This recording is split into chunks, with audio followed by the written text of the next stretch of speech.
It's week 7 of the NFL on TNT, and tonight we come to you from the great Northwest, Seattle, Washington. The Kingdome is sold out. A crowd of more than 64,000 will be rocking the joint as the Los Angeles Raiders are in town to take on the Seattle Seahawks. It's a big matchup in the AFC West. Kansas City won big today against Miami earlier, and the winner tonight stays one game behind the Chiefs. Hello again, everybody. I'm Skip Carey. My partner and analyst is Pat Hayden. You know, ever since last year when the Raiders lost that 51-3 playoff game to the Buffalo team, they've sort of been a surprise. What's with this club? Well, you know, they're playing much like their 3-3 record this season. Very average, inconsistent football. Defensively, they played well enough to win 5 of their games, but the inconsistency has been on offense. And it's been a lot of different players. It's been offensive linemen. It's been wide receivers dropping the ball. It's been the quarterback throwing the ball poorly.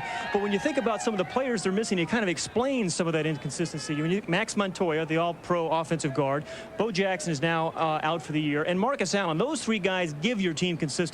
Still, they have to play the game, so what's Art Shell going to do about their problem? You know, Art Shell, we talked to him about it last night. He said, I don't really have the answer for this inconsistency. It's a plague throughout the league, quite honestly. A lot of teams aren't scoring, but he said we're going back to really basic primitive football. They're going to run the football tonight, take 4 or 5 deep shots, hoping to maybe connect on 1 or 2 of those to change the outcome of the game. Like the Raiders, the Seahawks are 3-3, and they always play well here, especially against this team. They're 8-4 against the Raiders here, 14-12 against them overall. One of the few teams where the Raiders are a deficit situation. Well, you know, you're right. The Raiders say this is the most difficult place to play in the entire NFL because of the crowd noise. Now, it's not just a matter of fans cheering for the home team. It's a matter of this crowd noise preventing your offense from doing things, calling audibles when you're driving, offensive linemen communicating to one another. And you will actually see tonight, Skip, the offensive lineman really looking at the ball rather than listening to Jay Schrader's snap count. Seattle's got a couple of guys pretty well banged up. Are they going to play a couple of marquee players? Yeah, Brian Blades, the leading receiver in the NFL coming in today's action. He will play tonight, although he got a very sore ankle. And Cortez Kennedy injured his knee last week. He's the guy they need. He will be a dominant player in the NFL in his second year. He is already. And if the Raiders are going to run the football, Cortez Kennedy is going to have to stop that run.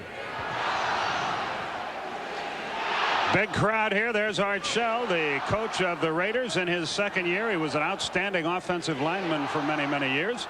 And his coaching opponent, a man for whom Pat played. That's Chuck Knox. You like him as a coach, don't you? Yeah, I think he's done a marvelous job throughout his career with some really, I think he squeezes as much out of talent as any coach in the National Football League, Skip. And again, this is another kind of year for him. His starting quarterback, Dave Craig, a man who's really been a thorn in the side of the Raiders in his career, is not available tonight. So Chuck, again, is going to try to squeeze as much as he can out of Jeff Kemp's performance. John Casey will kick it off. There you see the deep men. Jamie Holland, number 82. Sam Grady, number 85. Keep an eye on Grady, boy.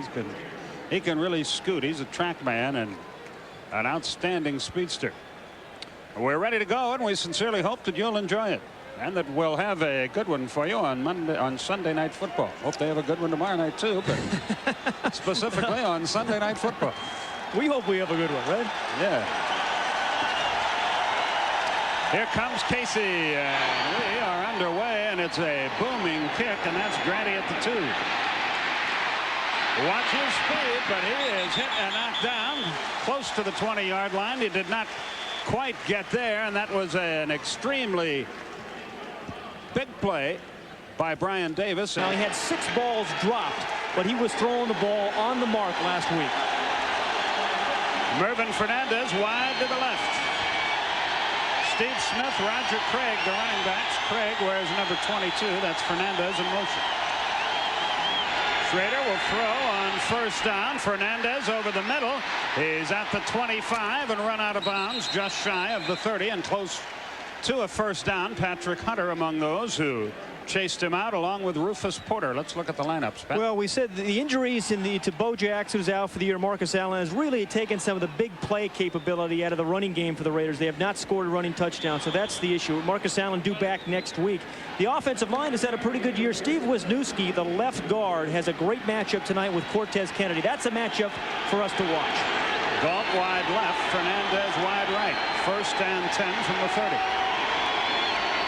The tight end Horton goes in motion, and Schrader will throw again. It is bobbled and dropped. That'll be an incomplete pass. Everybody diving for the football. Mervin Fernandez could not hang on.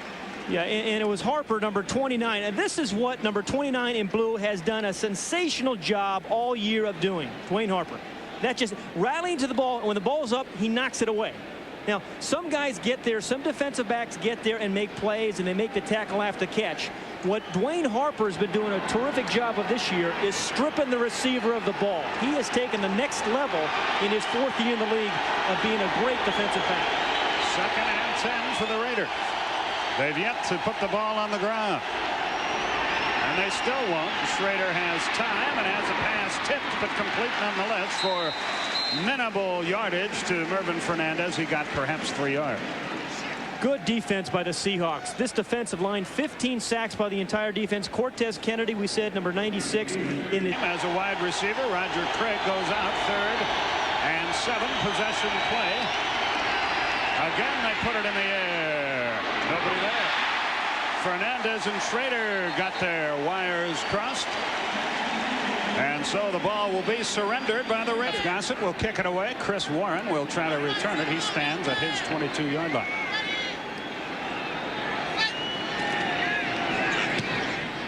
Wow. The kick is a very, very good one. It drives Warren back to about the 13. He reaches the 21-yard line, and there he's wrestled down. 10-yard return of a 55-yard punt, and the Seahawks will go on offense for the first time, as is virtually the case with every punt in the NFL, a flag. Gossett lead and getting great coverage of Elvis Patterson, number 43, and Dan Land, number 25. 2 great special teams players for the Raiders. Boy, and they rave about Steve Ordinator. They think he does as good a job as anybody.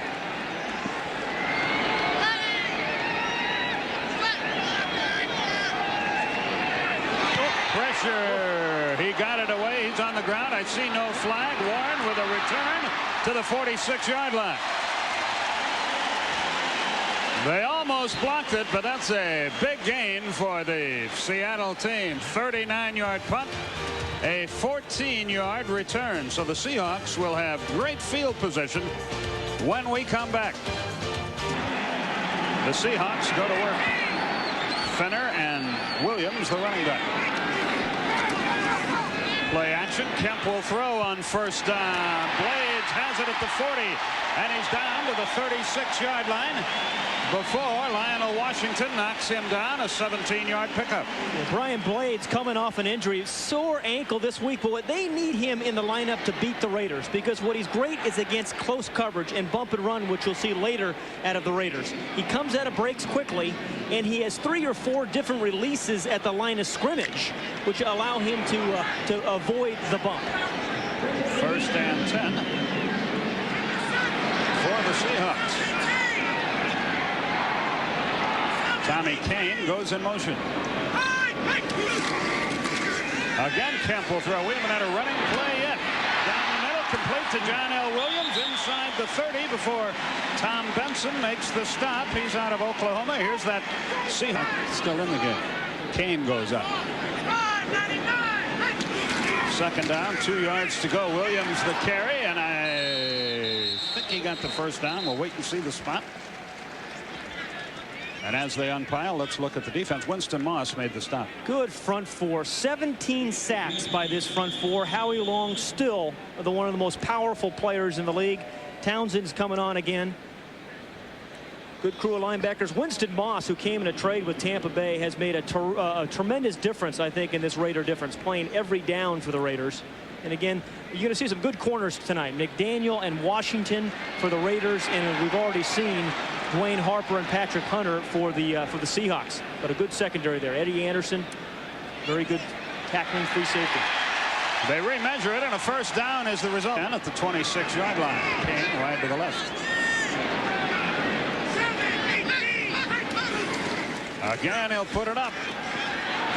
And it's complete to Williams, close to the 20-yard line. A pickup of 6. Benson again on the stop. They're going to mark it at the 21. Jerry Robinson helped out as well. Well, we have seen 3 1st down plays by the Seahawks, 3 passes and 3 completions. And again, this is exactly what John L. Williams is the setback behind Kemp. Delay to Williams. He's got a little room. room. He crosses the 20 down to just about the 18-yard line. Bob Golick involved in the tackle along with Ronnie Lott and Tom Benson. You know, in any game the Seahawks win, number 32, John L. Williams, seems to play a significant part in the win, whether it's blocking for someone, whether it's catching a pass, and he is a remarkable receiver. And tonight you'll actually see him in shotgun formations calling the protection for the offensive line. So he does a lot of different things for this Seahawk offense. 9:45 left in the first quarter. It's third down, 2 yards to go. Out of the shotgun, Kemp. Drop pass right in the hands of Lewis Clark, but it eluded him. On the coverage was Lionel Washington, but he had enough for a first down. He simply dropped a perfectly thrown ball. Flag on the play. And it's against Seattle. A well-designed play and a perfect throw to Lewis Clark. I mean, it's really a simple play. You've been running that since junior high school. There's just absolutely no excuse. And when you talk about why teams pass interference, number 88 on the offense. The penalty is declined. Fourth down. Jeff Chadwick called for pass interference, but that's to be a 36-yard field goal try by John Casey, the rookie out of Georgia. Georgia has a great tradition of field goal kickers. That one's certainly long enough, and it is good. And the Seahawks have drawn first blood here. They march with relative ease, but have to settle for a field goal. The drop pass and the penalty really hurt them. 3-0 is our score. A capacity crowd on hand in the Kingdom, and we'll be back right after the Minnesota eliminated Toronto in the American League playoffs tonight, 8-5. The kick is high and short. Grady at the 5. Right up the middle. Gets across the 20 and to the 21, and not much more than that. And again, a 17-yard return, and yet more penalty flags are on the field.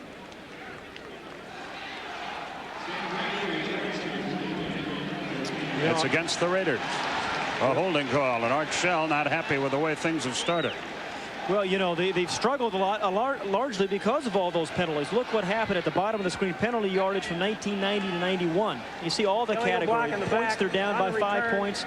Running backs have not scored a touchdown, and I think they really do miss the versatility of Marcus Allen. Rushing yards are down. So this is what Art Shell was talking about, is everybody's contributing to this inconsistent offense. 6 drop balls a week ago. I think he had 4 holding penalties. He said what we wanted to do really is basically come back tonight and run the football. But thus far, all they've done is thrown it. Some late substitutions for the Raiders. They're all messed up here. Now Willie Gault splits wide to the right.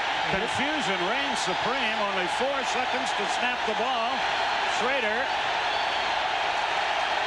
I don't think he got it away. Flags fly and very little gain, but I don't think that play will count. It's delay a game. The Raiders, wonder how many times I'll call them Oakland tonight. The Raiders were all loused up from the get-go there. Well, 2 things. A, in the 7th week of the season, that shouldn't be happening. Offense. There is no play. Still first down. Shouldn't be happening in the 7th week of the season. And number 2, I'm surprised really Jay Schrader didn't call a timeout there, because this is the area of the field where this crowd can really give you problems. This is the area of the field where you can't call audibles, where your offensive line can't communicate with one another, and you have to go with hand signals, and the offensive linemen have to look at the ball. So now it's 1st and 15 from the 7, and a very, very bad field position here. Willie Gault is wide to the right. Roger Craig, the lone setback. Ethan Horton in motion. Craig gets the call, gets a block, gets a yard, maybe 2. Terry Wooden, the linebacker, in on the stop at the 9-yard. And that is exactly what the Raiders were most concerned about, the crowd noise. It's 2nd and 13. I forgot the penalty. 2nd and 13 for the Raiders from the 9-yard line. Play action. It's tipped. It's incomplete. Making the tip, Tony Woods, the defensive end out of Pittsburgh, knocked the ball away. You know, some guys just have a knack for that. You know, Skip, some guys are always in the area, but, you know, and they'll jump up and the ball will go in between their hands. But Tony Woods has always been the kind of guy, if he gets close, he makes the play.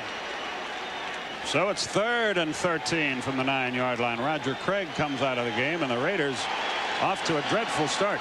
And third down is where Tim Brown has been the featured receiver for the Raiders. Steve Smith, the lone setback. Schrader from his end zone. Tim Brown. Hayden called it. It's complete at the 30 and good for a first down. Eugene Robinson, a hard hit, but a 21-yard pickup. Nice going. I'm sounding more and more like Hank Stram all the time. They do a little business on the right. Slot guy on the right side, Tim Brown. What they like to do is get Tim in the slot and give him the whole middle of the field to work. Now, you see the little stutter step there? The little stutter step there by Tim Brown allowed him to get open. Otherwise, number 29, Harper, has him well covered. It was a nice change of pace speed by Tim Brown. Mervin Fernandez comes wide to the right. First and 10 from the 31. The second man through is Steve Smith, and he crosses the 35-yard line, goes down at the 36. Cortez Kennedy in on the stop. He's one of the best in the business. Second in his third year out of Miami, a 296-pounder. The most amazing stat of the night to me, Pat, is that the longest run from scrimmage the Raiders have had all year is 13 yards. That's incredible. Second and 5 from the 36.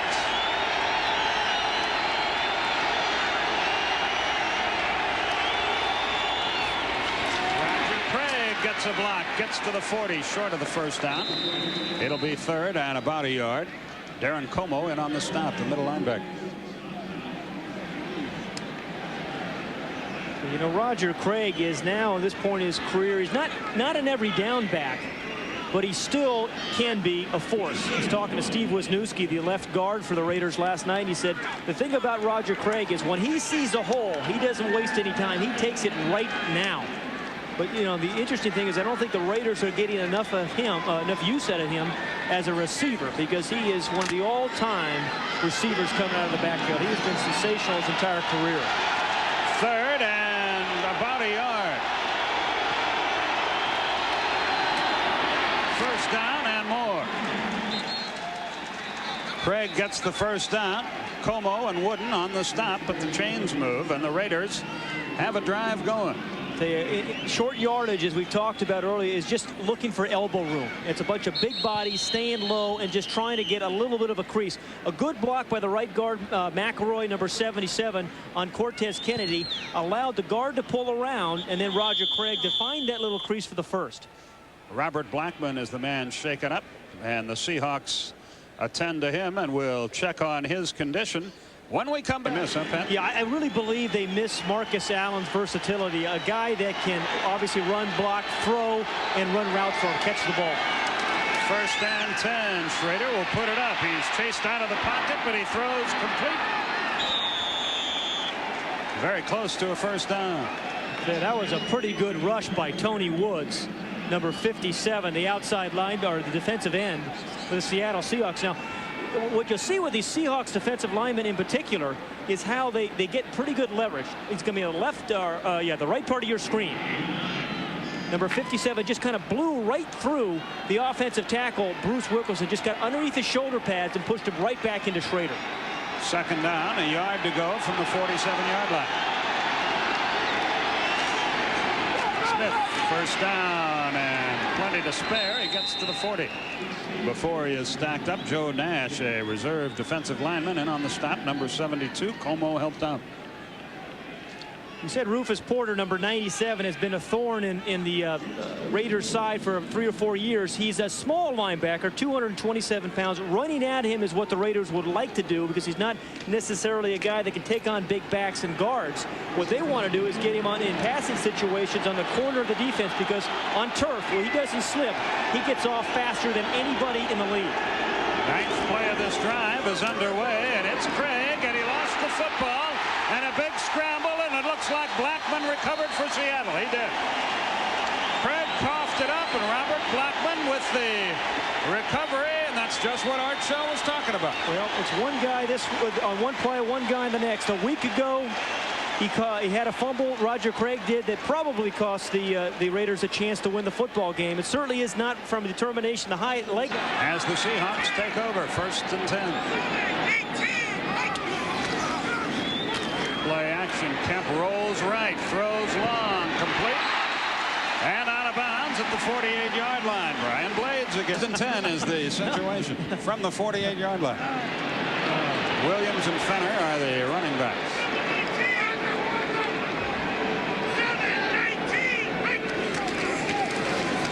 That's Fenner across midfield down to the 48-yard line. In on the stop, Ricky Ellison, the middle linebacker out of Southern Cal.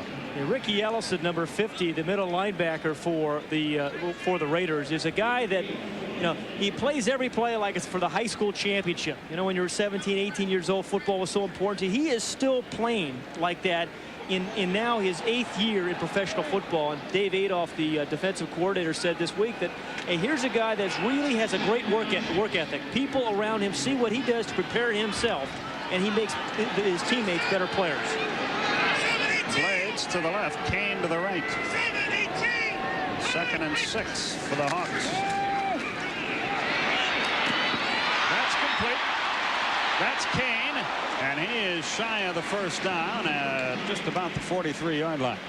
Well, this is a nice start of the game for Jeff Kemp, a guy who's been much maligned through just a stupid interception at the end of last game that almost cost the Seahawks the game. He's thrown 9 interceptions on the year, but he's done a beautiful job of being patient, throwing the ball well to short receivers, and in particular on first down. He's completed every throw on first down. 3rd and 2 and 4 wide receivers in the game. Jeff Chadwick, Lewis Clark checking. Possession play for the Seahawks out of the shotgun. Williams, first down and more inside the 40. Eddie Anderson in on the stop along with Winston Moss, but a first down for the Seahawks. 1:40 remaining in the first quarter. The Seahawks continue their drive. Kane goes in motion. Kemp to throw again. Down the middle, has a man. It's his tight end, Mike Tice.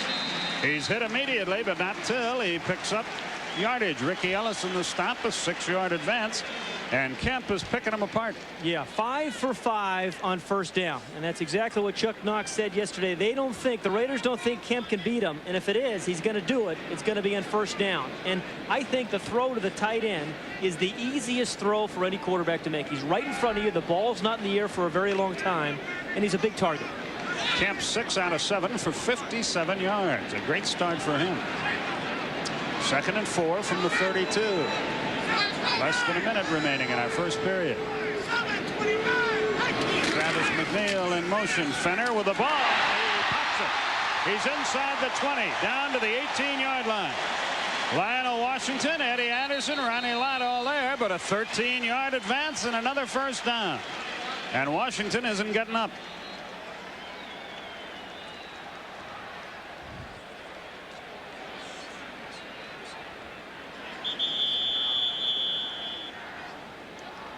So an official's timeout is called here as Lionel Washington out of Tulane in his 10th year is struggling a little bit. Here's what happened to him. This is a guy that's played as well as anybody on this Raider defense, Lionel Washington. And the way the Raiders play their scheme, the bump and run man for man, most of the time they need a guy like Washington. Looked like he got popped by his own man there at the end of the play. Back to the Kingdome after this. Washington left the field under his own power. First down again. John L. Williams against the grain. Got about 6 before he's knocked down by Eddie Anderson. Lines down, and it's been a very, very good one for the Seattle team. They lead 3-0, and they have driven deep into Raider territory. We'll be back with the storyline of the second quarter right after this. The talent that he's had. He's run a little run and shoot. He's run the ball when he's had to, and he's been a passing team when he's had to. Second down, 5 yards to go for the Seahawks. McNeil in motion again. Kent gives it to Fenner, and he hesitates and then bolts forward and gets close to the first down. Anthony Smith in on the stop, but he is at the 10-yard line as they unpile down below. Well, the Seahawks in the first quarter threw for 51 yards, but 49 of those yards came on first down, and that, I think, was the story of the first quarter. The success that Jeff Kemp had throwing the ball on those early downs. And again, that sets the plate for everything else. You have every other option available to you when you complete the ball on first. 3rd and 2 from the 11th. Look at that. That is the story of the first quarter.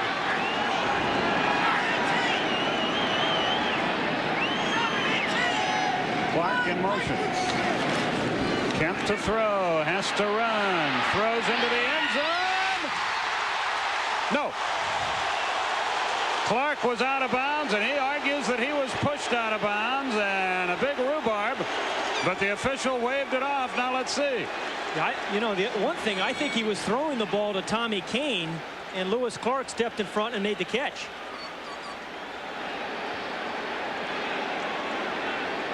Okay, Clark, number 84, is the man in motion, but number 81 at the top breaks to the corner, and I think that's the guy that Kemp is trying to get the ball to. But indeed, there's 1 foot. No, he's out. Take another look, different angle.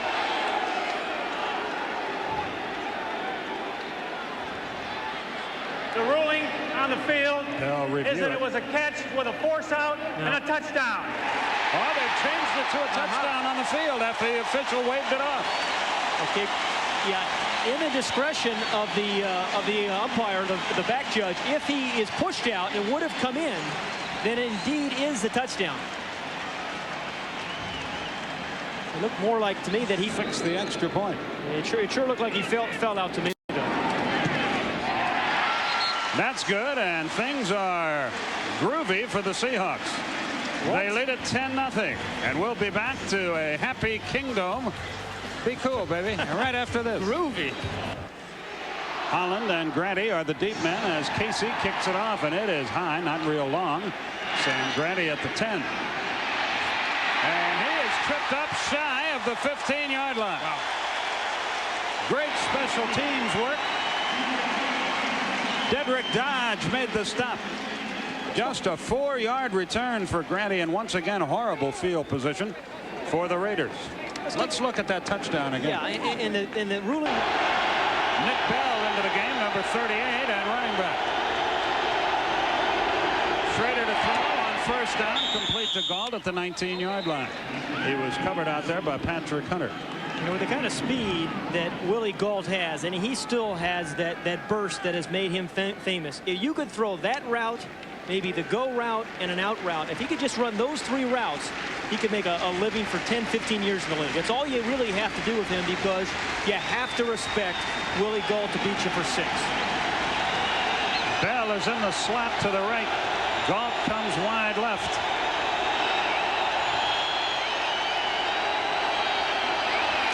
Schrader to throw again.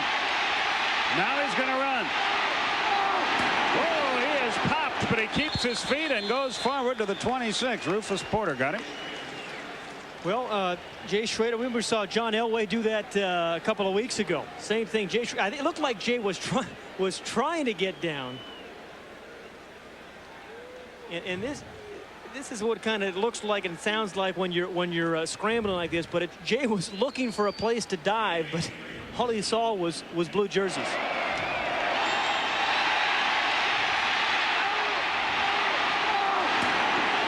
Ouch. Yeah, that's a headache. 1st and 10 at the 27. Steve Smith, the running back. Nick Bell goes in motion. Schrader is throwing on every down now. It's an out to Fernandez. Good catch. He had to turn completely around to make the play. It's a 1st down at the 38-yard line. Dwayne Harper ran him out. An 11-yard pickup, and it's time to look at the Marine Corps scoreboard. A flare for the expected. Yes, 1st and 10. 38-yard line. Bell goes in motion again. He's alone.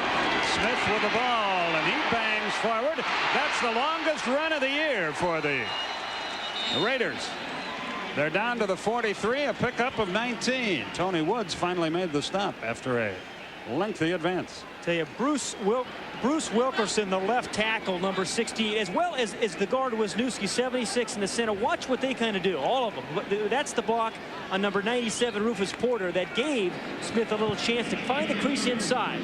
And again, they're trying everything they can to slow down Rufus Porter's pass rush. They're most concerned about him on 3rd down.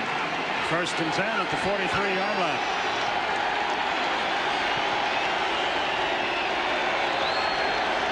Bell in motion. Schrader, little screen pass, flags fly. Smith with the ball and a sizable advance. He has first down yardage to the 32. Again, Tony Woods involved in the stop, but check the flag. Well, you know, this is a little bit uncharacteristic of the Raiders in that they're dinking the ball here, running a screen, throwing a quick out to Willie Gault. But you know what they're trying to do. You know they're setting up the deep throw. As you look at some more scores on the Marine Corps scoreboard. Upset there as the Falcons beat the 49ers in San Francisco. That game was supposed to be in Atlanta, but the playoffs in baseball necessitated a switch. We watched that game today. A little trouble with offense. The call is holding against the Raiders, who once again, that can change the game. First and 20 from their own 47 for the Raiders.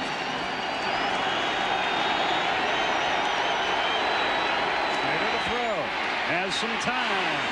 Throws and a diving catch and a good play at the 45-yard line. Ethan Horton, the tight end.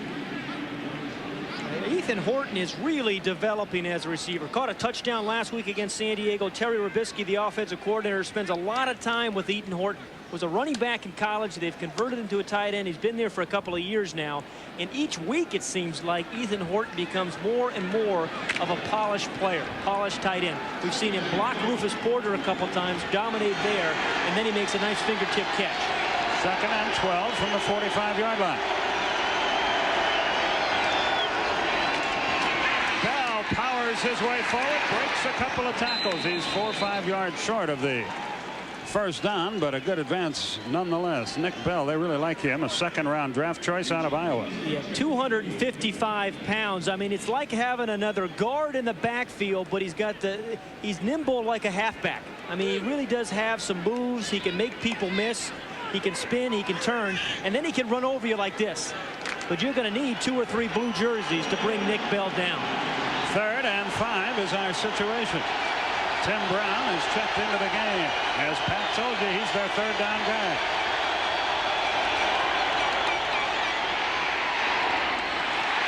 No flag. It's incomplete. Okay, Ethan Horton was wide open. Number 88. Brown is really upset, and I don't blame him. That looks like pass interference, but no call forthcoming. I tell you, if he is that covered, somebody's got to be open. If 2 guys are covering Tim Brown like that, somebody else has to be open. And that was the guy. Ethan Horton looked like he came wide open. So it's 4th down, 5 yards to go from the 38-yard line, and Jeff Jager will come in and try to kick a long one. Now the Seahawks were saying they believe they can block a field goal tonight, and it's going to come right from the middle if they can do it. 56-yard try. It's up, and it is going to be short. Right down the middle, but just a little bit short. So the score stays the same. It's 10-0 Seahawks. We have 9:18 remaining in the first half at the Kingdom. A capacity crowd on hand.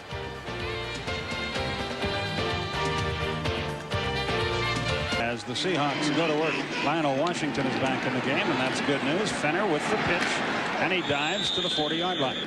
You know, this has also been a game of field position, and the Seahawks are winning that battle. The Seahawks have started their drives. Their average start is on their 40-yard line. The Raiders on their 15. And when you have 2 good defenses like we have tonight, it is tough to drive 85 yards. Actually, you have about a 1 in 15 chance of scoring when you have to go 85 yards. 2nd down, 8 yards to go.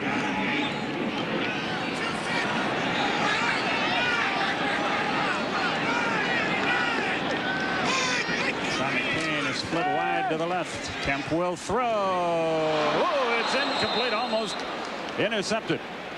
It went off the fingertips of Mike Tice, and Eddie Anderson made the diving try. Mike Tice is a guy who has forged an 11-year career. When you know he arrived here as a long shot. The ball just was thrown behind him. As a long shot in 1981, he was a 6'7" quarterback with a pretty bad arm, quite honestly, but he's survived 11 years now as a tight end. Speaking of big quarterbacks, disappointed that Dan McGuire is not eligible. We were looking forward to seeing him, the rookie out of San Diego State. Possession play here, 3rd and 8. Kemp out of the shotgun. He throws incomplete, intended for Kane. Boy, and Blades is upset. He was all by himself right down the middle at the 50-yard line, but Kemp didn't see it. Yeah, that's awfully good coverage by Gary Lewis, one of the nickel corners for the Raiders, number 21. He did a terrific. Rick Tootin, who just joined the Seahawks, will kick it to Tim Brown. He gets it away, and it's a terrific kick.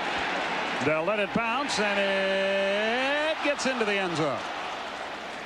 The Bootin' Tootin' did his thing. A 60-yard punt, no return. And so the Raiders will go to work at their own 20 with 8:19 left in the quarter. Dilemma is here, but there has been a conference by the officials because when the ball was punted in the end zone, Elvis Patterson, right there, number 43, ran back in the end zone and ran it back all the way into the Seahawk end zone, and the Raiders are claiming now it should be a touchdown, but to me it's a touchback with the Raiders getting the ball on the 20. The penalty on the play is too many men on the field on the receiving team, too many men on the field on the kicking team. The penalty's offset. We're going to replay 4th down. That sounded like some confusion. They weren't sure either what happened. It was bizarre. Glad you're the analyst, because I don't have any idea. He kicked the ball in the end zone. That's a touchback, and they should have it at the 20. But both teams, they say, had too many men on the field, and we hope to get a clarification of what really went on there. But we'll have another kick forthcoming here.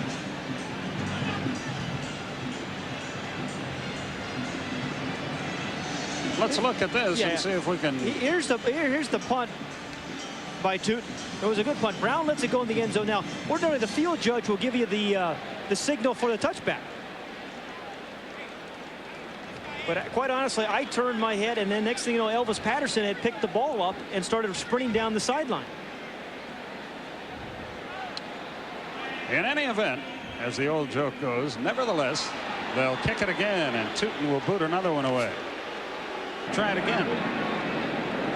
And Tim Brown will try to return it. It's not as good a kick, but still a pretty good one, and Brown makes a fair catch at the 20-yard line. And so that's where the hostilities will begin. A 40-yard punt and no return.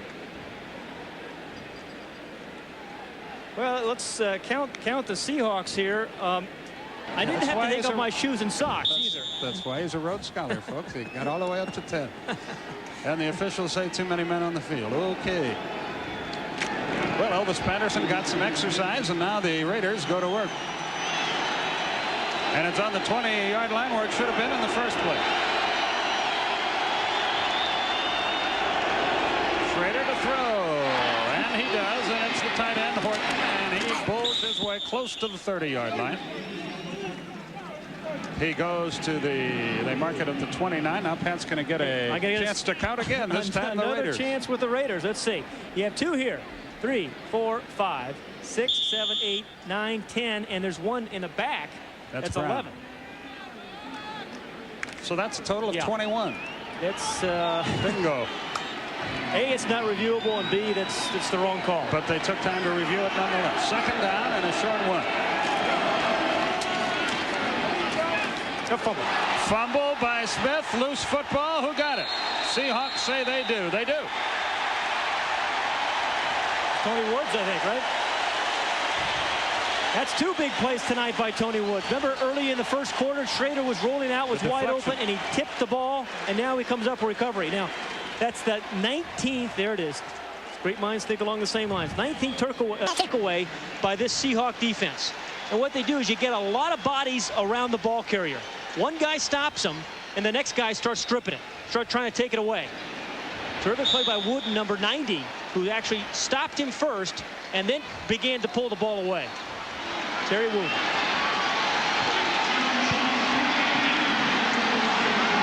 So the Seahawks have it again. They're in Raider territory at the 34. Kemp play action. He throws. He's got a man, and he missed it. He had him wide open. Tommy Kane out of Syracuse threw it behind him.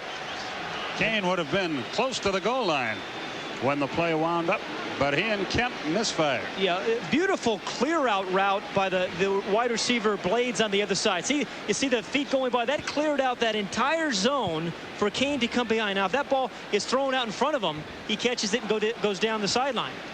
Blades cleared clears out the zone. Kane comes across. That should have been a touch. Winston Moss was the linebacker trailing the play. That's the first incompletion on first down for the Seahawks and Kemp tonight. 2nd and 10 from the 34.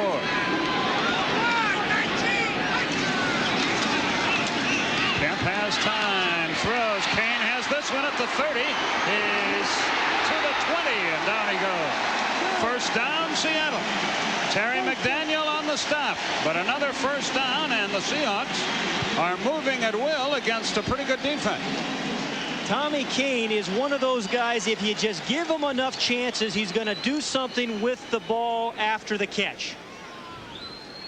And again, he's always working and setting up his defenders. You'll see him run a lot of different kind of routes. We've seen him run outs, we've seen him run crossing routes, and that was the hook. But it starts with blocking, and it starts here with Howie Long. You've got to take care of Howie Long if you're going to have a chance to complete passes like that. But it did take 2 Seahawks to do it. First down at the 20.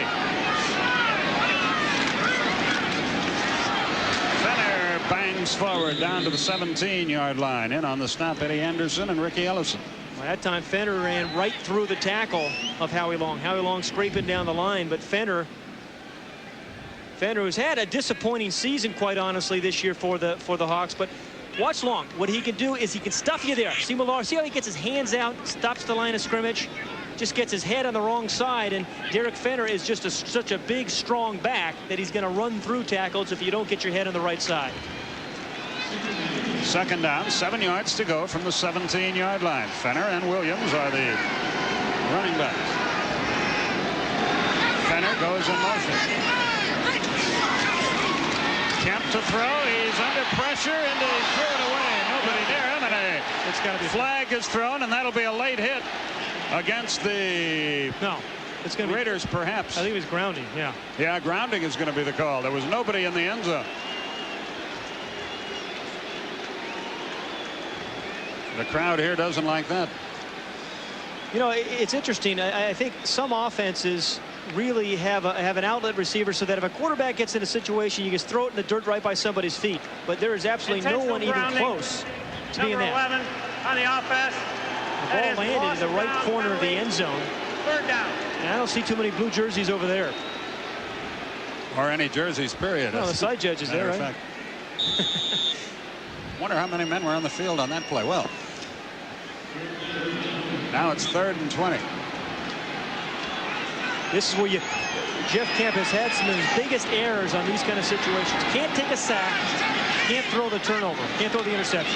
Chadwick in motion. Kemp rolls left. Boy's got a lot of room to run. Throws instead, has a man. It is complete. First down, 11-yard line. You talk about 19-yard pickup to Blades. Working the sideline. Brian Blades did an absolute fabulous job of going up and catching this ball with his hands while simultaneously keeping the feet in. He did not get enough for the first down. He's about a yard away. Yeah, but after a catch like that, you got to go for it. I mean, that is just one terrific play, and that is why Brian Blades, one of the reasons why he was leading the league in receptions coming in today's game, because he's beaten a very good defensive back in McDaniel. He has worked the sideline tonight wonderfully. That's a real feel for the game. Now time is called. They'll review it, but that was a catch. They review everything. There's no doubt.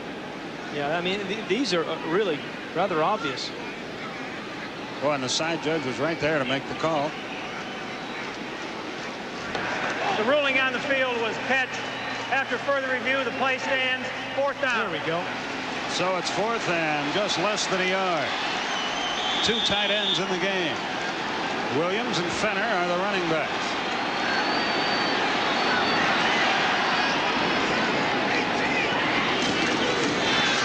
Fenner pulls his way forward. Did he get enough? He's right at the 10-yard line. I don't know if he got enough, but Ricky Ellison, middle linebacker for the Raiders, sure read the play.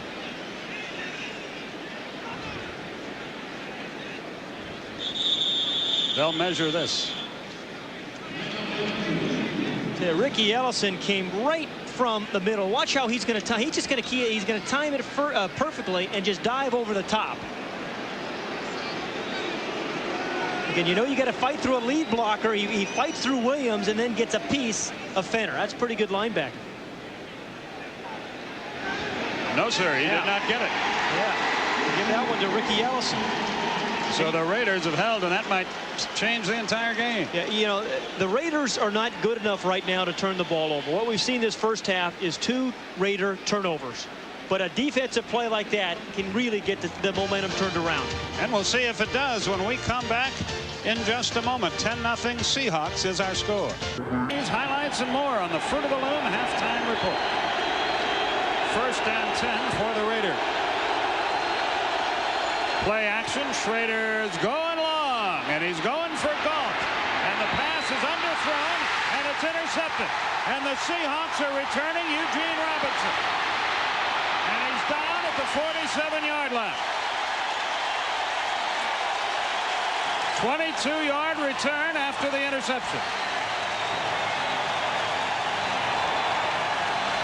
Skip, that was just great coverage by number 27, Patrick Hunter.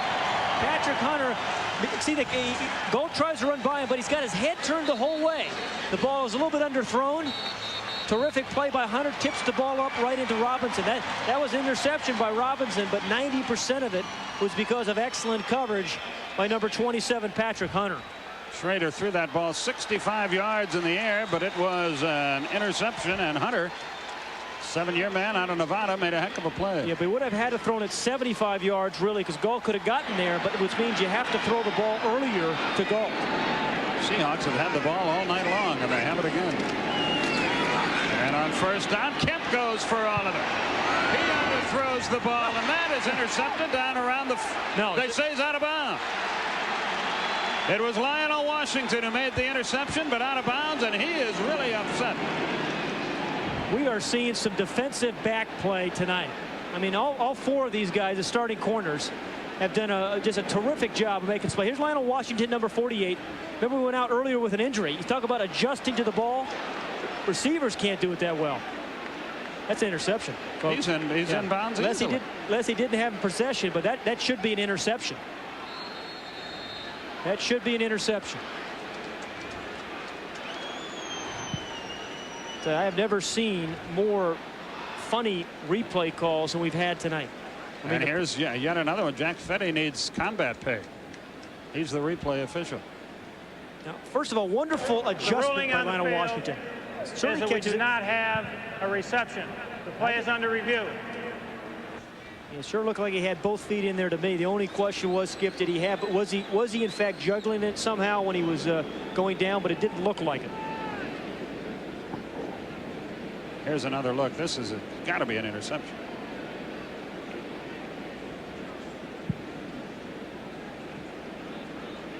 Yeah, that's the best angle. Yeah, that's pretty obvious, I think.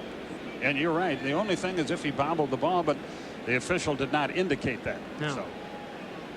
These guys are working overtime, but there's been some strange ones tonight. Very strange. So the beat goes on here. After further review, we have a reversal. It's an interception. That's the right call. The instant replay ruling is interception. 1st down. So back-to-back terrific plays by defensive backs, and the Raiders will get it back one more time. Deep in their own territory with 4:56 left. Al Davis.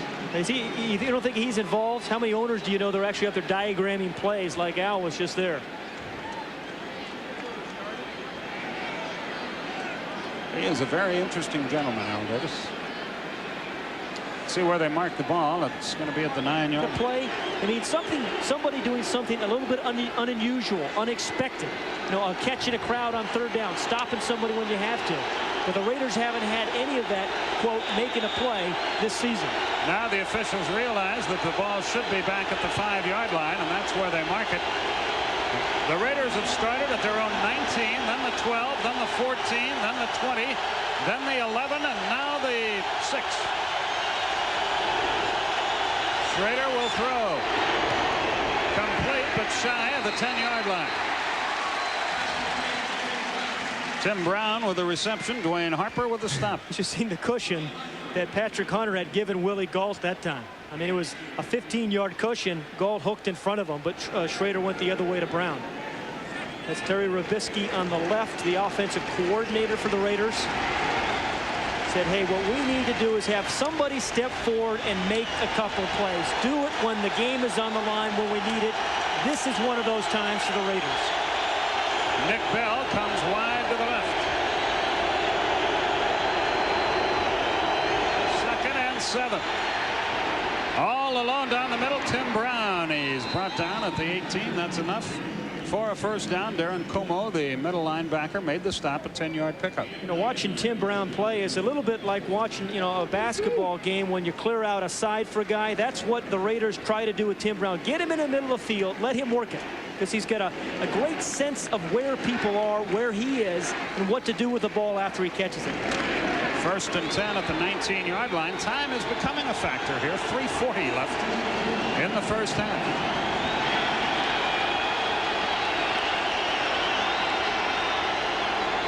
Bell goes in motion now into the pattern. Flags fly. Completed pass to Gault. Yet another flag. So we've got a holding penalty and a probable interference penalty here as well. We'll let the officials sort all this out. They've had a busy night of it. Our referee is Stan Kemp. Well, again, that was awfully good coverage by Patrick Hunter, even though Gault caught that one. Wow. And a perfect throw by Schrader.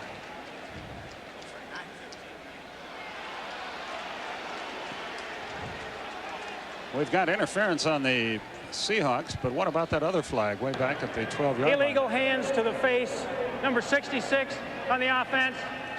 Pass interference, number 25 on the defense. The penalties will offset. Offsetting penalties against Steve Wright and Robert Blackman. Wright of the Raiders, Blackman of the Seahawks. Right there, yeah. A good call. He had Jacob Green right by the face mask. 1st and 10 from the 19. Schrader throwing on virtually every down. Now he has to run for his life to the 23-yard line. Woods and Como involved on the stop. Into the game comes the sprinter Sam Grady out of Tennessee. Sam Grady, number 85 for the Raiders, is a guy that Fred Biletnikoff has been spending a lot of time with. Came in as one of those speed guys that really didn't know much about running patterns, but he has developed into quite a receiver. 2nd and 6 from the 23. Intercepted. On his way for a touchdown is Patrick Hunter.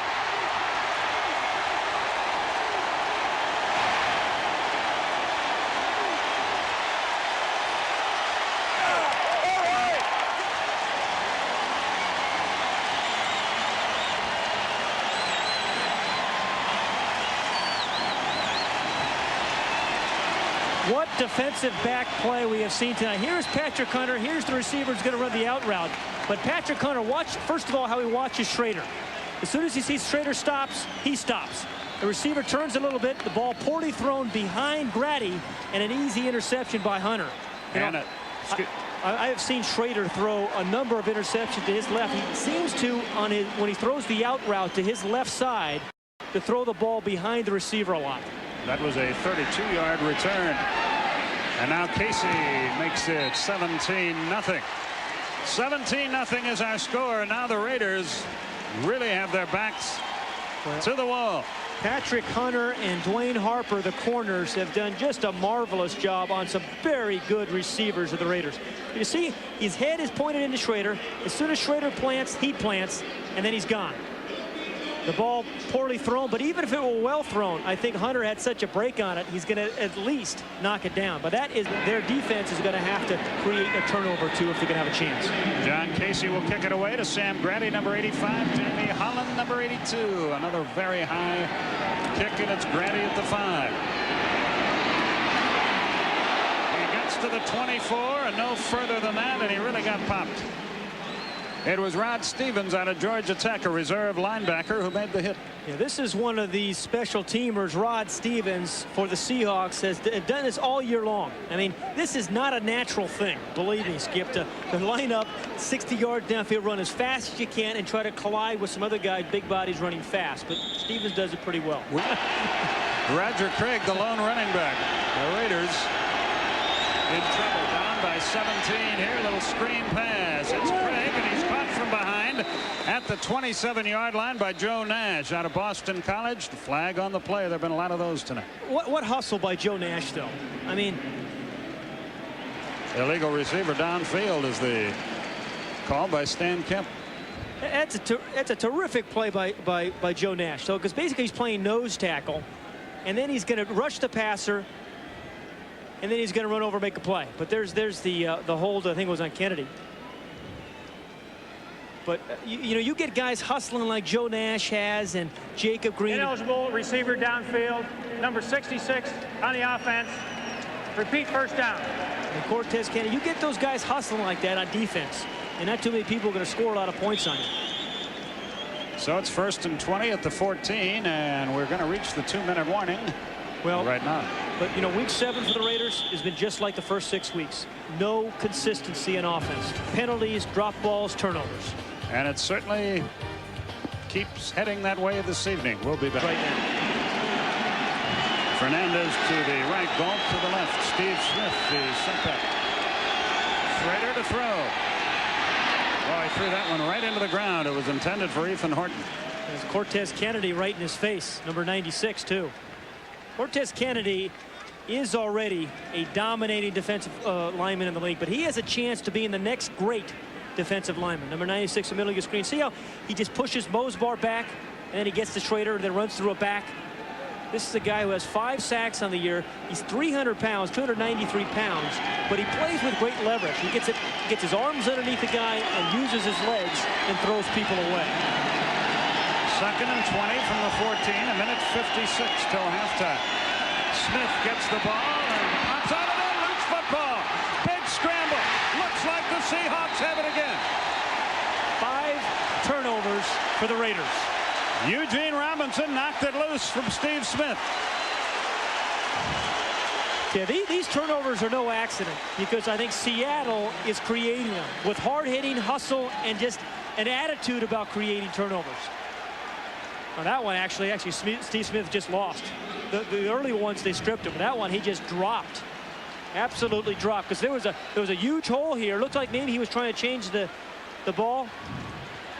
Just came right out of his right arm. That's amazing.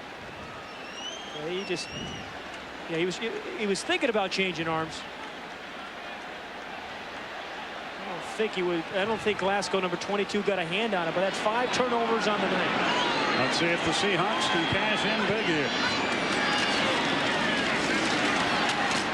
Straight ahead, John L. Williams. And knowing Chuck Knox and knowing that he's got a 17-0 lead, he's got a pretty good defense. He's going to play this very conservatively, and he's going to tell Jeff Kemp at halftime, "Don't you dare throw an interception, because the only way we lose this game is if you turn the ball over." Now, Chuck will always give you that look like he's already been waited on. He always gives you that expression. Oh, it's like it's in a restaurant, I've already been waited on. But he's a good guy. Yeah. 2nd down, 7 yards to go at the 22. Both teams have all their timeouts left. Tommy Kane in motion.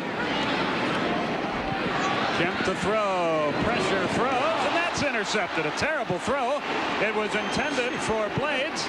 Running with the football is Lionel Washington, and he will go down at the 20-yard line. And just what you talked about, Chuck Knox, and he got just what he didn't want. Well, 2 more interceptions by Jeff Kemp, and I promise you, if they had anywhere to go, if they had any veteran to put in right now, knowing Chuck, they would.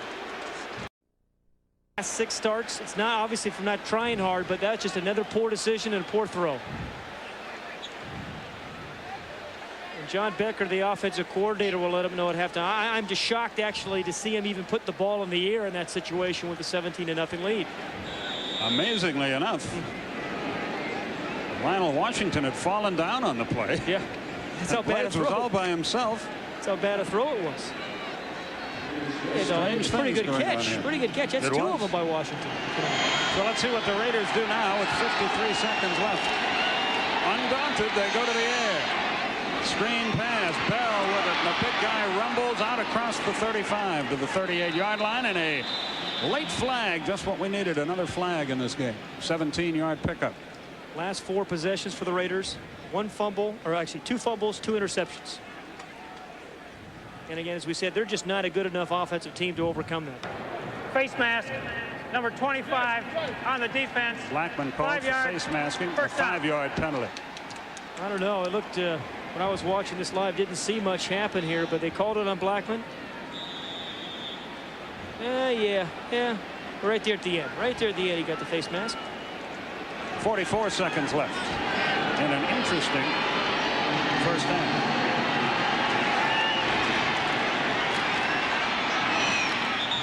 Knocked away. But Patrick Hunter again. Willie Galt was, they better try somewhere else because Hunter is doing a job. Yeah, he is. And, you know, and that's what you learn. You say, hey, Patrick Hunter has got my number tonight. Let's work on somebody else. Let's give old Dwayne Harper a chance. But again, wasn't a sharp pattern by Galt, quite honestly. That was a poor out route. And he dropped the ball before Hunter got there. Yeah, when you run that out cut, you want that receiver working his way back. And Willie Galt didn't do it on that route. Trips left for the Raiders here on 2nd and 10 from the 43.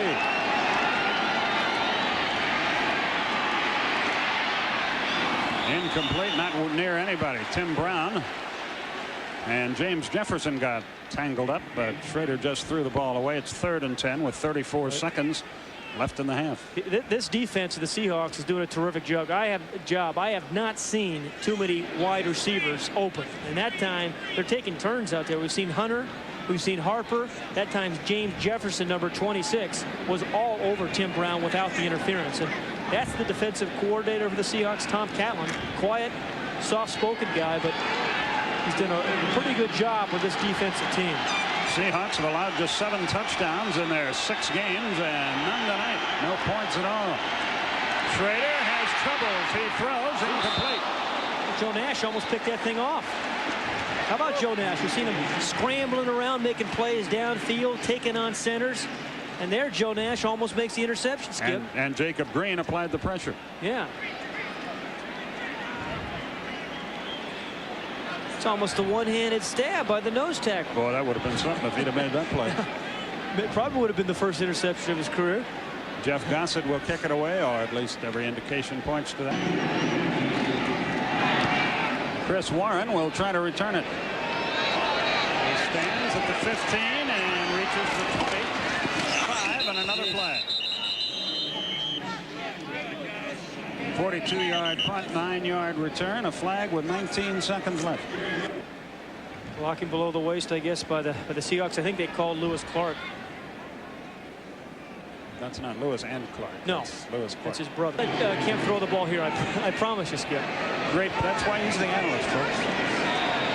Kemp goes down, and if God is good, that'll end the half. Should have been more, though. Should have had 17, maybe 24. And the half is not over. Why not? Because Raiders the called officials timeout. blew the whistle. Raider called timeout. With 13 seconds left in the half. The Raiders, several of their players are already in the locker room and are now being called back. What is going on here? There he comes. They have 2 timeouts remaining, 13 seconds remaining in the half.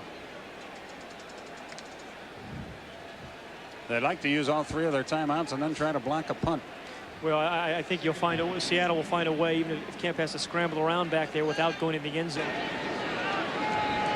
You can use up 13 seconds. What if 2 downs. Wouldn't it be something if they popped one here? Hey, Ricky Irvins did it today for the Washington Redskins late in the ball game. And that's exactly what they do. John L. Williams bulls his way forward. And now play is halted with 7 seconds left, and that's the 2nd timeout called. But now, Ricky Ellison on the stop. Yeah, if you want to use the 7 seconds, you run a swan, forcing a punt, blocking a punt. That's what's going to have. They have not had that all year. That's what you mean by making a play. 3rd down, 8 yards to go, 7 seconds left, 1 timeout remaining for the Los Angeles Raiders. John L. Williams pulls his way to the 16. Timeout with 3 seconds left. So the Raiders got their wish, and they'll have a chance to try to block a punt. They have used their final timeout. Now, you know, this is interesting, too, because the Seahawks do have this new punter, as you mentioned earlier, Rick Tootin. But they do have a very good long snapper in Troy Junkin. Yeah, Ronnie Lott, I think maybe got poked in the eye. But there's Junkin, number 83. He is, I think they're just going to run it out now. They're just going to run the clock out on 4th down. Even if Kemp has to scramble around back there for 3 seconds. Well, they've down and 4 from the 17. Another odd occurrence in this game. John L. Williams on a sweep, gets outside, gets some yardage, and a half comes to a close as he's brought down at the 30-yard line by Eddie Anderson. The half is finally history. It's 17-0 Seahawks as we go to the breakthrough. And the 3rd quarter is underway, and Chris Warren will run the kickback, but not very far. He is down at the 12-yard line. Good special teams work by the Raiders to get the 3rd quarter started. Go from the 12-yard line. Kemp has to shake off the 2 interceptions. His team has a 17-point lead. And he's going to put it up again. And no, he's not. And there's a loose football, and that's just what the Raiders needed. They have it at the 4-yard line. Scott Davis. I think Howie Long caused it, and I think Scott Davis makes the play. It was Long along with Golick who forced the play. Now let's see if that stands. Okay, we get, boy, what a game. It hasn't been pretty, but it has been interesting. They're going to give the ball back to Seattle. I'm not sure what the situation is there, but Howie Long did a great job of disrupting that play, and that's exactly what Howie Long is. He is a disruptor. And they're going to. I haven't heard anything from the official, but that sure looked like a fumble to me. The ruling on the field is incomplete pass. The play is under review. Let's look again. Incomplete pass. Was his arm coming forward? Let's see. You see Long. You see the way he disrupts things. That's not that. You know, that doesn't. I don't see that as a pass. Let's look at it here. He's scrambling. He's trying to get out of the pocket. No. That's not a pass. That's a fumble. But Howie Long, as he has done his entire 11 career years, is just disrupting things, taking 2 guys back in, taking blockers, lead blockers, getting to the quarterback. No, he got his hand sandwiched between his own offensive tackle, Bill Hitchcock, and then Long caused a fumble. That should be a fumble. What is the record for the most replays in a game? Mike Swanson, do you have that statistic? Stands is called. Oh, boy. 2nd down. What a tremendous break for Seattle.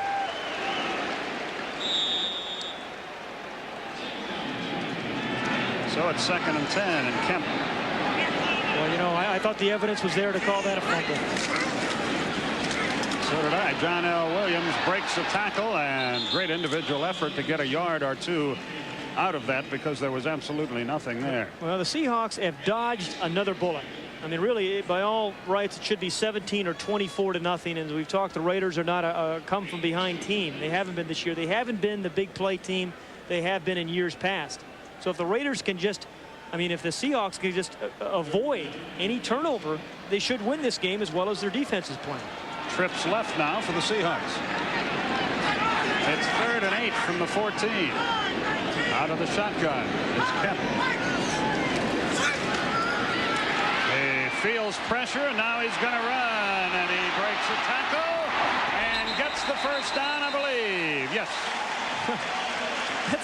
That's a nice little scramble by Jeff Kemp.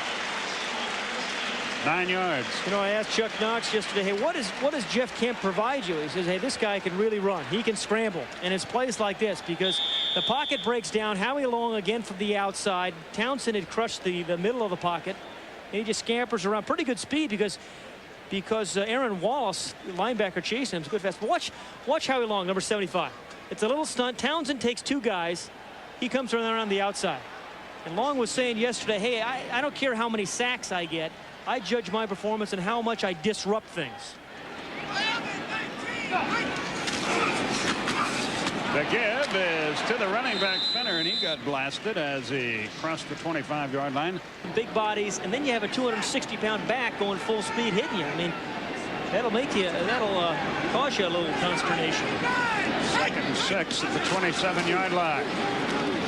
The give again is to Fenner. Again, flags fly as he gets very little. Golick involved in the stop along with Benson. I wanted to ask you a question about that same. I was just thinking, looking at the stats on this kid, Dan McGuire, who's 6'7", with all the passes you see batted. You think that's the wave of the future? It's illegal procedure against Seattle.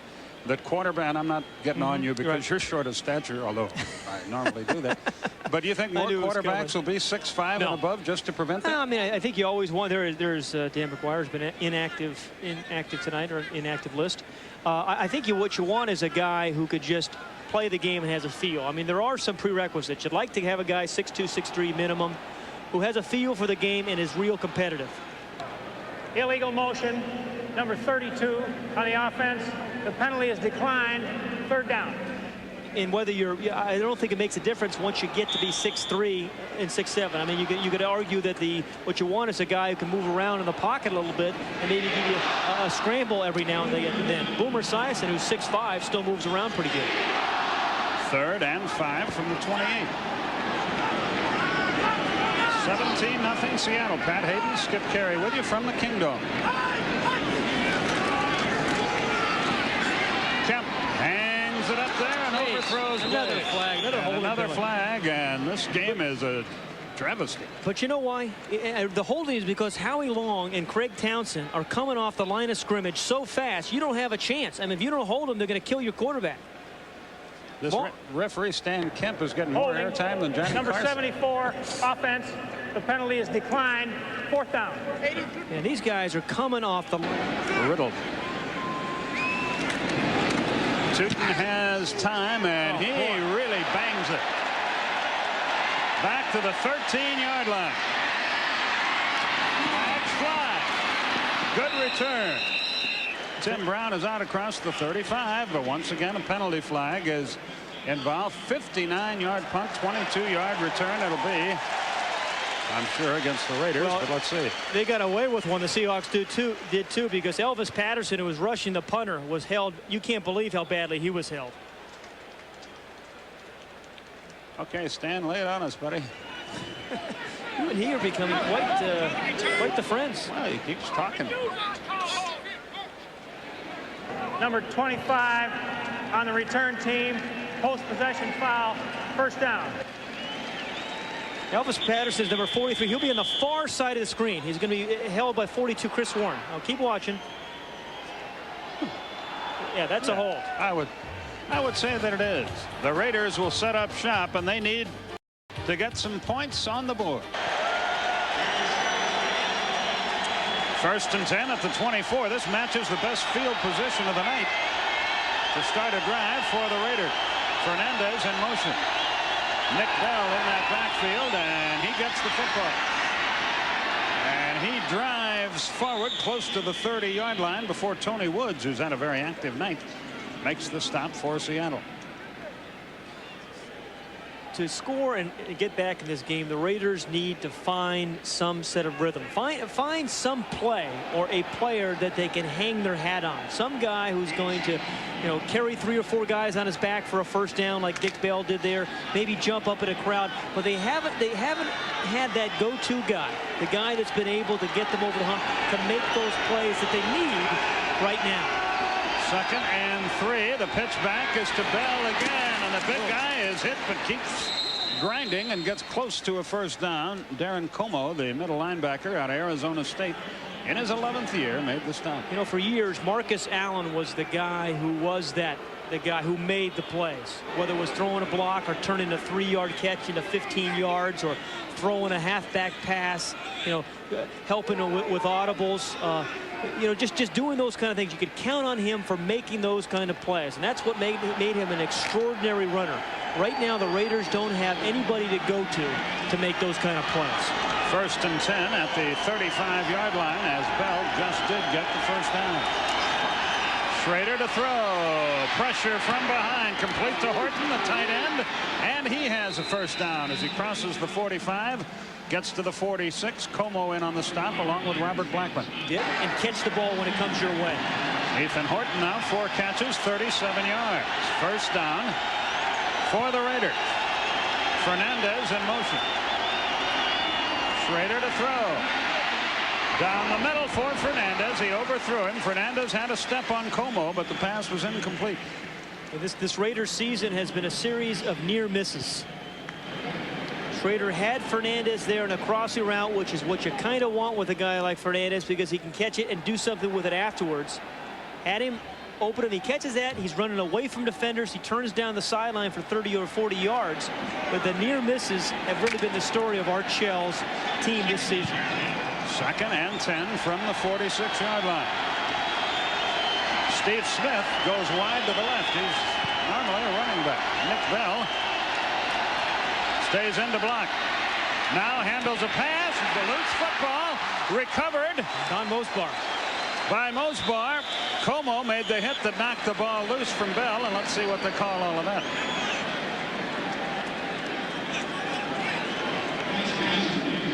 Yeah, these Seahawk defenders do jar the ball loose from you, don't they? I mean, you can see why they have caused so many turnovers. I think 17 coming to the game, so 22 on the year. And that time it's Como. Again, not only do they get close, then they have the presence to kind of strip the ball. They give you a big hit, then they get their hands in there to knock it away. That was a fumble, and Mosbar with the recovery. Tim Brown checks into the game. Possession play. Schrader has time. There's a man. It's complete to Fernandez. First down at the 38-yard line. A nice throw by Jay Schrader, and a good call because you had Mervyn Fernandez against Brian Davis. Now, Brian Davis is a guy that is a nickelback, number 34 for the Seahawks. Now, he hasn't given them the kind of trouble that Hunter and Harper has. Big, soft cushion on Brian Davis. And you said, hey, we can't throw the ball very well against Hunter. We're not throwing the ball well against Harper. Let's pick on one of the nickelbacks. That time, they did on Brian Davis. Fernandez wide to the right. First down again for Los Angeles. Bell breaks it down to the 26-yard line before he's knocked down by Eugene Robinson. 12-yard advance. Big block by Ethan Horton, the tight end, number 88, right on Rufus Porter, number 97. He just gets his helmet right in his chest. He just kind of blots out the sun, turns him out, and that's why Nick Bell had that kind of run. But Ethan Horton has played pretty well for the Raiders tonight. The Raiders with their most impressive, well, they had one other good drive early in the game that was short-circuited by a fumble. First down one more time from the 26. 8:15 left in the third quarter. Bell rumbles forward inside the 25 down to about the 22-yard line. And here's where this crowd noise in the Kingdome can really get for Schrader's snap count. 2nd and 6 from the 22. Willie Gault wide to the left. Fernandez to the right. Play action. Schrader to throw. Has a man. Fernandez breaks the tackle. Dives to the 11-yard line. Okay, Mervyn Fernandez, a good receiver out of San Jose State, 11 yards, first down. Yeah, he surely is. And we said at the beginning of the drive, he said, what do they need to do? They need to find somebody they can hang their hat on. This drive, it's been Mervyn Fernandez. He beat a nickelback Brian Davis earlier. This time he beats the regular corner Harper and picks up another first down. But you need a guy like Mervyn Fernandez or somebody like that to step up during a drive to get something going, and he has done it this drive for the Raiders. He has 5 catches tonight for 54 yards. Tim Brown into the game. Goes wide to the left. First down from the 11. Bell in motion. Schrader to throw. He eludes one man. He throws it away high and far into the crowd here in the Kingdome. Nice catch up there by a fan up there. The drive, they started at their own 24. Tim Brown wide left, Fernandez right. Bell stacked up at the 9, fights forward to the 8. Joe Nash among those on the stop. maybe you give Fernandez a chance to make a play here. And Tim Brown has always been their third down guy. Third down play, flags fly. Schrader fires into the end zone. Another flag. The pass was caught in the end zone, but let's wait a minute. Well, Horton catches in the end zone. There are flags all over the place again. Like one of the Seattle defenders on the line of scrimmage jumped off sides. And you see Schrader indicating touchdown, but let's wait a minute because confusion has reigned supreme all night long here. That is an understatement. Nobody signaled touchdown, though the ball was clearly caught in the end zone. Offside, number 97 on the defense. Holding, number 26 on the defense. The penalties are refused. It's a touchdown. We finally get the word that a touchdown has been scored. Rufus Porter, number 97. He's the guy that jumps off sides, trying to get the quick start to get a line on the quarterback. And there's the hold on Horton. Yeah, there's not much question about that. I think he actually got caught on Horton. And then Horton catches the touchdown pass, and the Raiders get back into the game as Jeff Gossett will hold and Jeff Jager will kick. That's good, and it's a 10-point game with an eternity remaining. 5:45 left in the third quarter. 76 yards in 12 plays. It took 6:16, and the Raiders are on the board. Kick it away to them. The Raiders had a fumble on that drive, but recovered it themselves. And might turn their luck around. Warren fields the ball in his end zone and brings it out. And got to the 19-yard line. Skip, every drive has at least one big play, one critical play in it. And this was the one. It was a 3rd and long, and Schrader found Fernandez on the sideline. There's a little tap dance. He had driven Brian Davis, the nickel back off, and that led to the touchdown to Ethan Horton.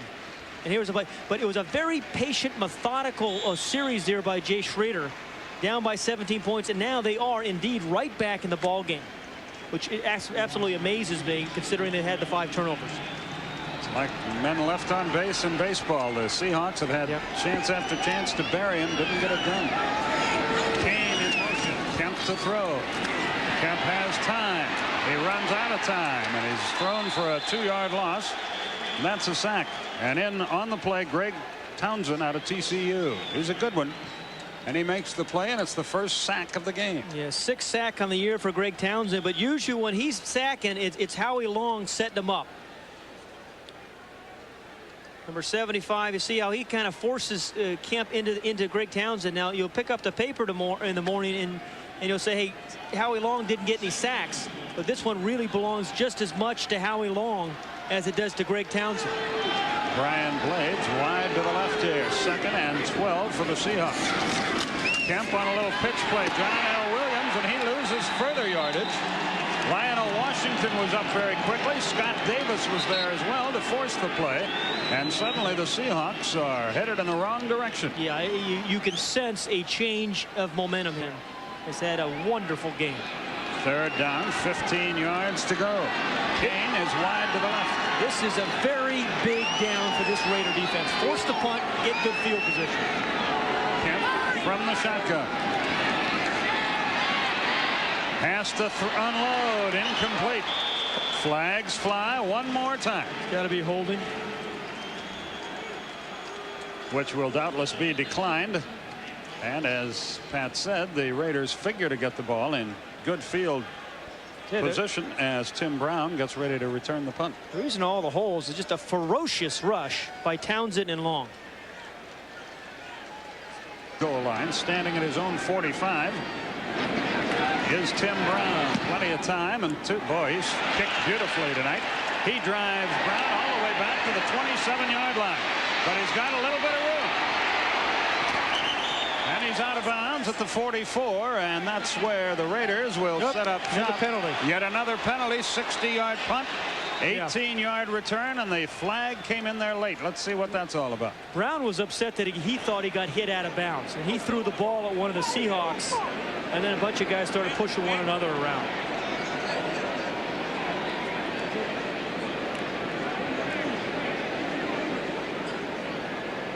And what we have here, sportsmanlike penalty against it's against the Raiders again. Brown's going to run out of bounds here. Unsportsmanlike conduct, taunting, number 81 on the receiving team. First down. He throws the ball at Warren. Wasn't much of a taunt, but nonetheless, it's the penalty. We have had a plethora of penalties. I like tonight. that. I like that. I knew you would. We'll be done. back into the night to start a drive. Fernandez, speaking of him, is wide to the right. Roger Craig has not played in the second half. He may be dinged up here. Schrader throws, almost intercepted. The pass was intended for Fernandez. Dwayne Harper had a hand on it, but couldn't haul it in for the Seahawks. Yeah, Dwayne Harper, number 29, who's played well. Nice look. He's got everything in front of him. He's got the quarterback's arm motion, the quarterback in front of him. He's got the receiver in front of him. It allows him to drive on the ball. The ball badly thrown otherwise. Maybe Fernandez catches that and has a chance at a very big play. 2nd and 10 from the 29. Bell and Smith for setback. Schrader looks like he's calling an audible here. And he's using hand signals again because of the crowd noise.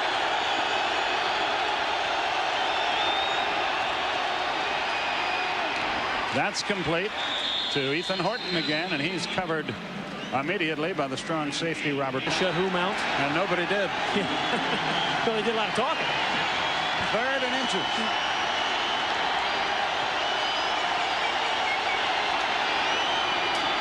Bell dives to the 40 for the first down. So the Raiders move the chains again. Again, just very methodical drive. The last 2 of them have been for the Raiders. And you have a 255-pound guy who can run through you, and sometimes he can jump over you for first downs. I mean, this is a pretty agile guy, Nick Bell, at 6'2", 255 pounds. He's out of Iowa from the 40-yard line. First down. Schrader to throw. He has good protection. His off-balance toss is complete, and Horton again dives forward, close to midfield and short of the first down, and he's been a very busy man tonight. And then find that open spot in the defense for the reception. 2nd and a yard. Willie Gault wide right. Bell bangs forward. First down. Look at him move that pile down inside the 45-yard line. You know, in the second year, you're really getting all those kind of stuff, moving the pile. Yeah. You're getting them all down this year. It's Gault in the slot to that side. Fernandez to the right.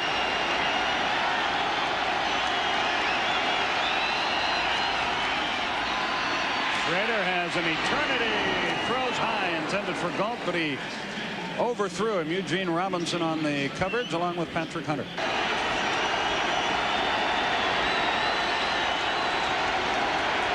Fernandez comes in motion.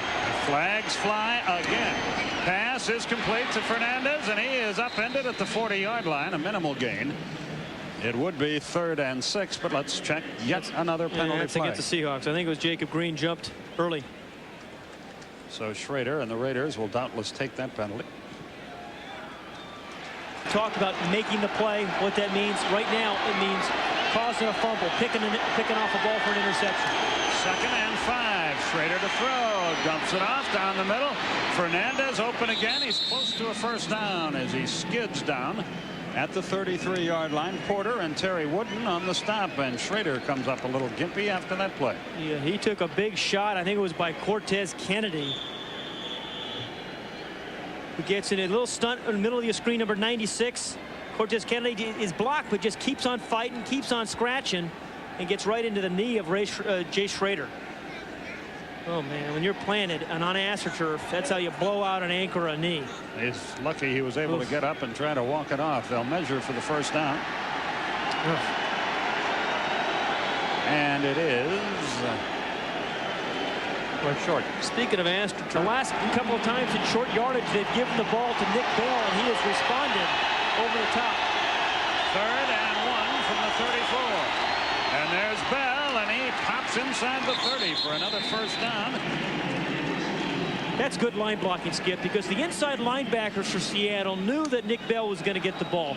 And what they're going to try to do is dive over the top and stop him. But the offensive guards, the center, they come off the ball so well. Mosbar, the right guard, McElroy. See, they keep the linebackers from being able to get any momentum and diving into Nick Bell, and that's why they got the first down. Bell has been a big part of the proceedings here as the third quarter comes to a close. The run, Steve Smith, it's incomplete. So it'll be 2nd and 10. Again, several times tonight, Jay Schroeder has thrown the ball well. Then others, he's just off. Again, we talk about the just miss. That time, Steve Smith running that little circle route out of the backfield. Now, if he can get the ball to the receiver out in front of him so he doesn't have to stop or turn or adjust and slow down, then you catch that ball and you split the defense. We saw it happen to Barry Foster. The Steelers did it last week. Remember, he caught the ball on the move. That's what you need to do. Get it out in front so they don't have to adjust. Willie Gault wide to the left. 2nd and 10 from the 29. Bell flags again. Bell to the 25-yard line. No more than that. Boy, the penalty flags in this game, incredible. Yeah, I knew somebody was going to crawl out there. He was screaming and writhing in pain. Was Steve Wright at the bottom of that pile? Number 29 on the defense, lining up in the neutral zone. Repeat, 2nd down. The cornerback, Dwayne Harper, lined up in the neutral zone. Here's Steve Wright right over here. This is the guy. Watch what happens to him, but he really did get twisted at the bottom of that pile. It is a hole. This guy his right leg. Man, he pulled both hamstrings that way. Roger Craig back into the game. 2nd and 5, the situation. And here's the audible with this crowd noise. Horton didn't hear it, the tight end. Yep. Who jumped first? That will be the question. Illegal procedure against the Raiders directly.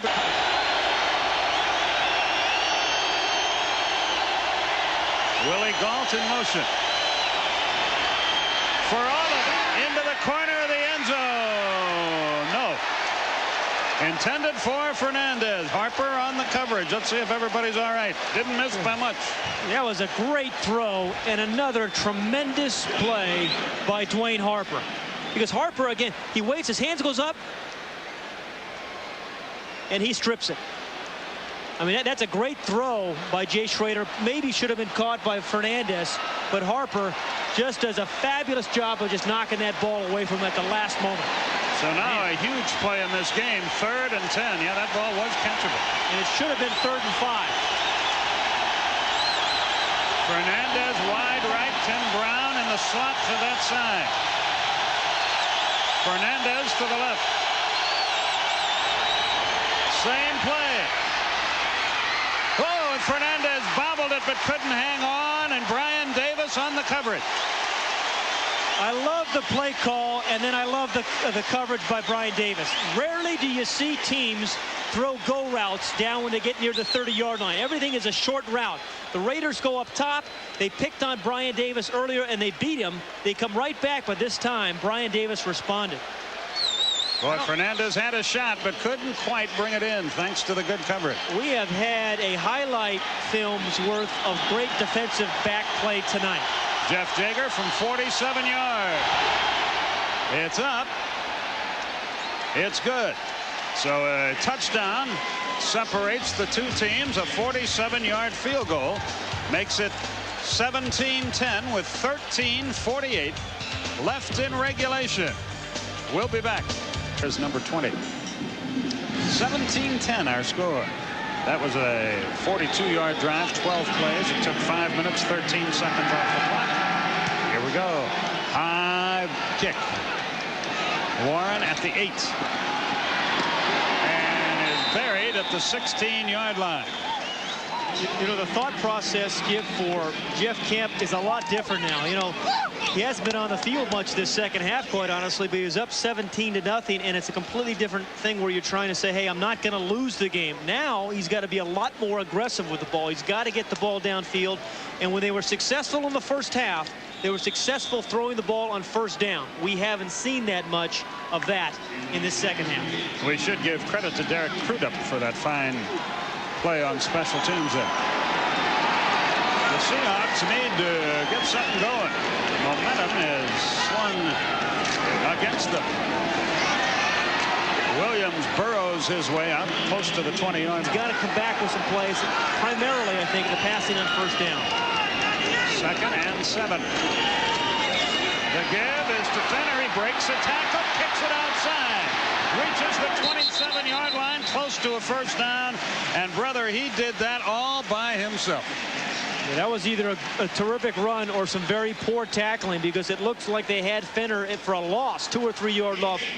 To the Raiders, 17-10. Kemp to throw off play action. He better hurry. He gets it away, incomplete. Boy, John L. Williams was out there in the flat. Yeah, he wasn't too open because he had Winston Moss, number 99, tattooed all over him. Oh, yeah, there's Winston Moss. This guy was a very valuable addition. Number 99 at the top of the right side of the screen. Just read the screen from the very get-go. Kemp had nowhere to go. And a dangerous throw. You don't do that. This is what has plagued Jeff Kemp this year. That kind of throw when he should have just either take a sack or get rid of it. Throw it out of bounds. Anthony Smith provided the good pass coverage. 2nd and 10 from the 27. Williams stripped it down. He goes, and once again it was Anthony Smith who made the play. Rushed the passer a moment ago. Now makes the tackle. Well, Kemp's last 5 passes, Pat, 2 interceptions, 3 incompletions, so he has struggled. And that guy Anthony Smith that you were just talking about has a lot to do with it. He is going to develop into a starter. He is a role player now, and he was injured all last year, #1 draft pick out of Arizona. This guy has a real suddenness about him. He can bull rush you, run over you, and then he can chase you down from behind. 4 wideouts in the game on 3rd and 11 for Seattle. Kemp to throw. Better hurry. Gets it away. Diving try. Incomplete. John L. Williams was the intended receiver. Mike Jones, a rookie free agent out of Missouri, was on the pass coverage. The crowd boos. And once again, the Raiders are going to get... Here's the kick by Tick. Flags fly. Pretty good kick this time. Brown fair catches the ball at the 35, but we'll see what the penalty flag is all about. 39-yard punt, no return. And another flag. Oh, these officials must be getting arm weary. Yeah, it's against the Seahawks. Illegal procedure. Let's see what Art Shell and company elect to do here. Not enough men on the line of scrimmage on the kicking team. 5 yards. Repeat 4th down. They'll make him kick it again. Got released, and now they have him. He's done well. He'll kick it from about his 10-yard line.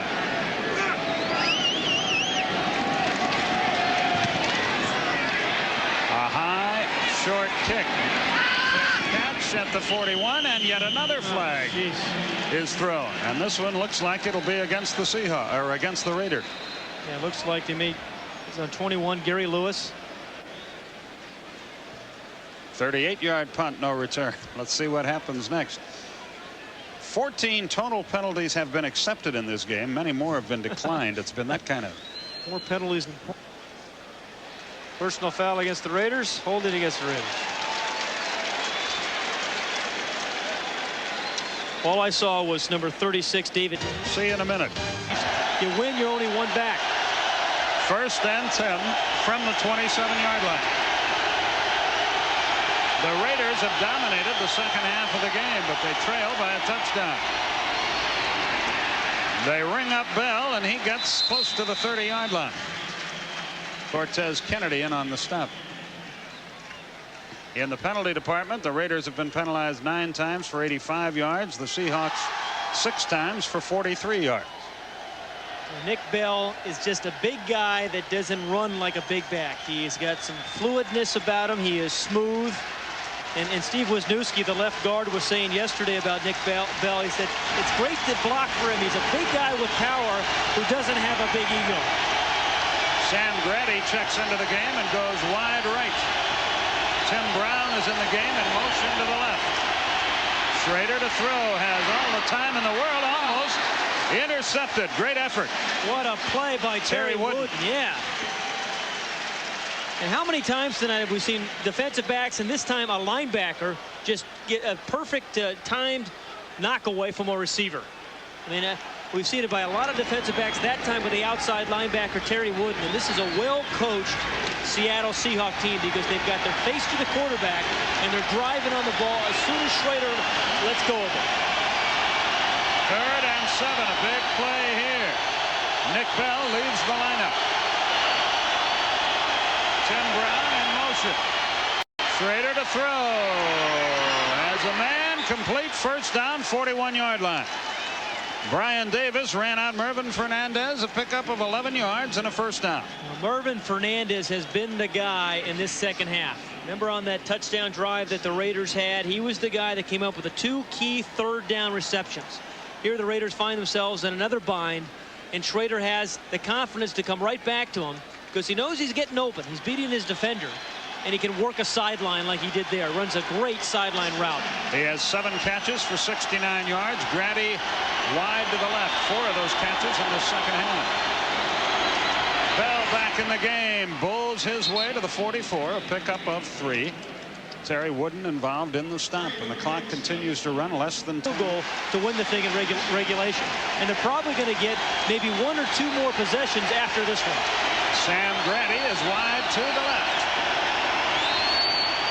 Bell circles to the left, midfield, first down, 45-yard line. He is tough to handle, and he has made a big difference in this game as they've given the ball more and more to Nick Bell, who now has 12 carries for 69 yards. That's a pretty good combo. He has 11 carries for 62 yards in the second half. He takes a rest.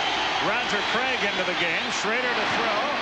It is complete. Fernandez again. He is short of the first down, but he picked up 9. I think that may have been Ethan. It may have been Horton. Yeah. Let's see. You're right. It is Ethan Horton, the tight end, who made the play, number 88.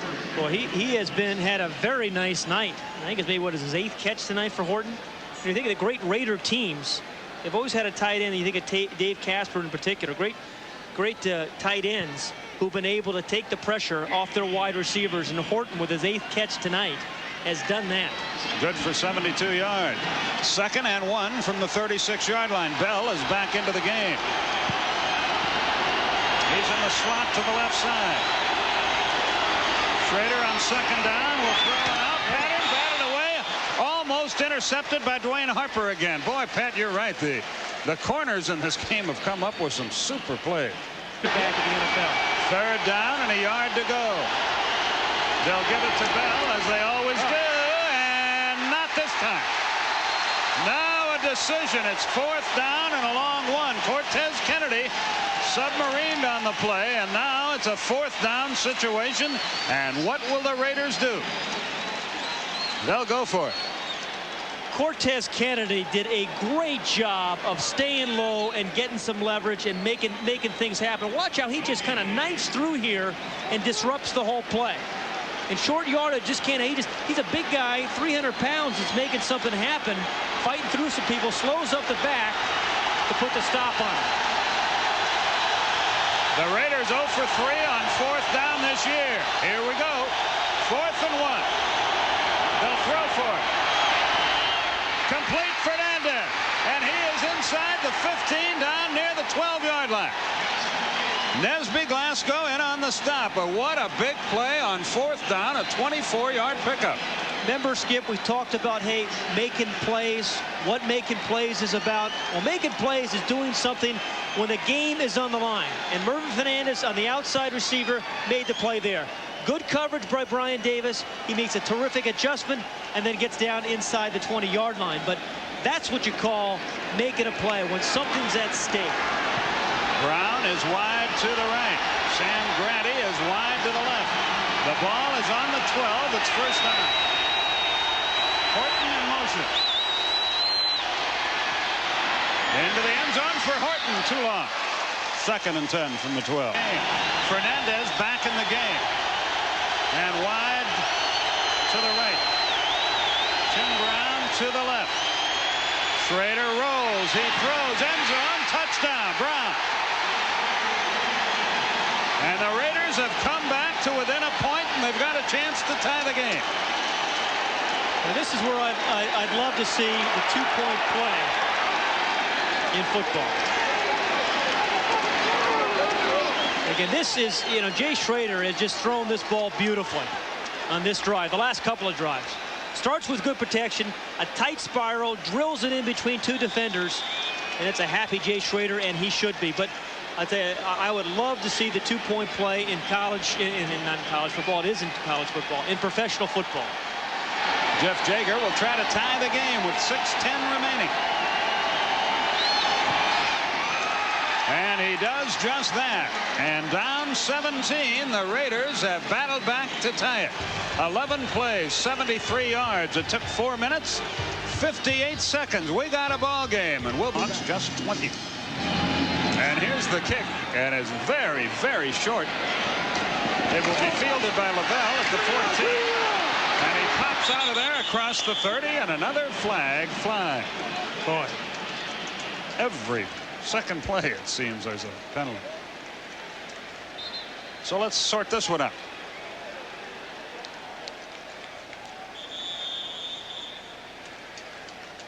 Well, it's a blocking.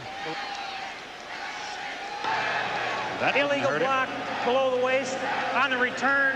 He got hit 2 or 3 different times. Half the distance to the goal.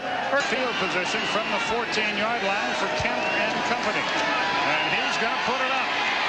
He's chased out of the pocket. Now he's going to run. And he's run out of bounds at the line of scrimmage, the 14-yard line. Ronnie Lott ran him out of there. Well, first half field position. You see what's happened. The Seahawks, who had all the field position advantage in the first half, now in their 16. And we said the key to their first half was Jeff Kemp's beautiful throwing on first down. He has not, and completions on first down, not been able to do that in the second half. Conversely, the Raider offense has been just incredibly methodical and then been able to get 17 points on the board. 2nd and 10. Travis McNeil in motion left. Kemp to throw, runs out of time, gets it away, short and incomplete for John L. Williams. And right now, the Raiders have everything going their way. 3rd and 10. And there was Kelly Stoffer, a young quarterback who you wonder about his history here. 3rd and 10, possession play. Kemp rolls, Kemp throws long. He's got a man all alone. It's Blades, and he's got it. Now that ball was in the air. 50-yard completion. That ball should have had some stewardesses on it. That thing was in the air a long time. Brian Blades on this route is on the far outside right here, and he's just going to run a go route. But he's been setting this up all night. He's been running crossing routes, hooks, outs, this time with a good protection. You see a little stutter step there by Blades on the outside, and a wonderful throw there by Kemp. He has man beaten by 10 yards, but that man is Ronnie Lott. Whew. First down inside the 35 for the Seahawks. Kemp asked for quiet from the crowd. The give is to John L. Williams. Nothing there, perhaps a yard. Lott was involved in that one, so was Bob Golick. All evening long, Howie Long.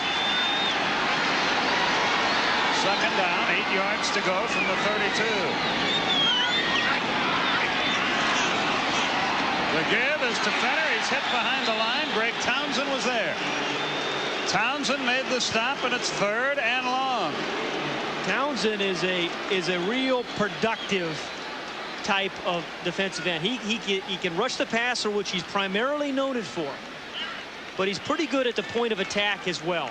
He can run through you, he can chase you down from behind, and when he is on the same side as Howie Long, he can run a lot of games, a lot of stunts with Howie Long, and be very, very successful. 4 wideouts in the game. It's 3rd and 9. 3 minutes, 10 seconds left in regulation. We've got a tie game. Blades in motion.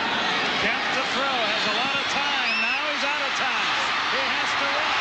He's at the 30, and he dives forward, but he's short of a first down. Winston Moss involved in the tackle. It's a heads-up play by Jeff Kemp because his receivers are well covered. Didn't force that ball like he did earlier in the game. Now watch the coverage here. Short coverage underneath, man for man, and the two deep guys back prevent the big play, prevent the long pass. So the rookie John Casey is the man who's in the spotlight here. Remember in opening week against the New Orleans Saints, I think there was 30 seconds remaining in the game. John Casey had a chance to tie the game at 27, send the game into overtime against the Saints, and he missed. Funny thing, you wonder what would have happened to the Saints season had that kick been good. Who knows if they'd be undefeated at this point in time, or even a factor. But they've had a great year. Whistles. And Seattle calls a timeout here to think about things. It's 4th and 3 from the 27 with 2:09 remaining in regulation time. That is Rusty Tillman, the well-noted special teams coach, talking to John Casey. And 45-yard try here. Let's all watch it together. Yes. 2:04 remaining. Seattle reclaims the lead, but the Raiders will have the ball when we come back. The moment we'll kick it off. That last drive, 7 plays, 59 yards for the field goal. High kick. Grady waits, takes it to 2. And gets to the 15, and no more than that. Chris Warren, I think. Boy. Warren made the stop. 1:56 remaining. The Raiders have a long way to go to win it. Or it's team down from 17 points back. He's going to have to do it again. The first two, I mean, that's shocking to me. The first 200-yard game he's had this year, but he has thrown the ball well in the second half. They need 54 yards to get themselves in realistic field position for a field goal. 1:56. They have all their timeouts left. Nick Bell in motion. He dumps it off. That's that man again. Fernandez. Not much there. He dives forward close to the 20-yard line, and he's not getting up right away. Yeah, but it's effort like that. The effort that he had after he got hit that wins games. The cumulative effect of effort that he had after he was hit helps you win football games. The Raiders take their first time out here as Fernandez is struggling. Well, he can take a shot right in the ribs. Another one of these crossing routes. He's run 4 or 5 of these tonight.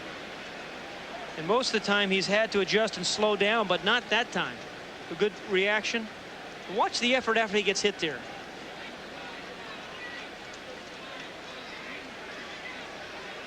You know, in slow motion, obviously that looks like a late hit on Brian Davis, but when it happened full speed, I don't think it was. So they burn their first time out, and it's 2nd down and 7 yards to go. So that was a very costly play. Fernandez is hurting. It cost them a timeout, and they only gained 3 yards. Yeah, they have to. Because of the, they had to take a timeout. 7. Tim Brown wide to the left. Willie Gault to the right.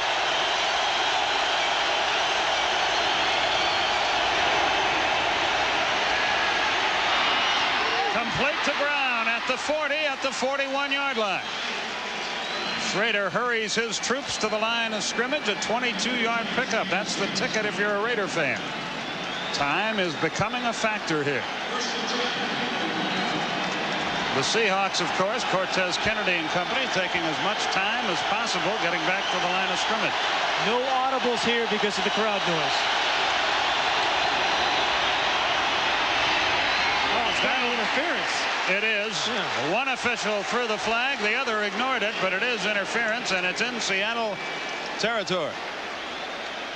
Yes, that's on Brian Davis, number 34, but clearly top of the screen, just the out route that the I mean, there's not much doubt about that. The Raiders have been very successful throwing it in the out route, but to the left. 1:09 as you see the time remaining.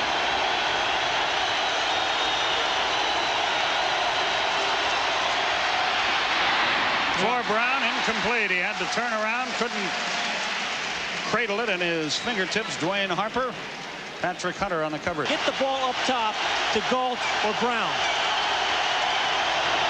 Fernandez wide right.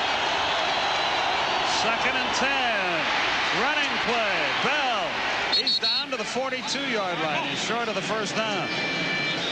Nesby Glasgow out of the secondary. The reserve safety out of Washington made the stop, and a timeout is called. That's their second. Yard line.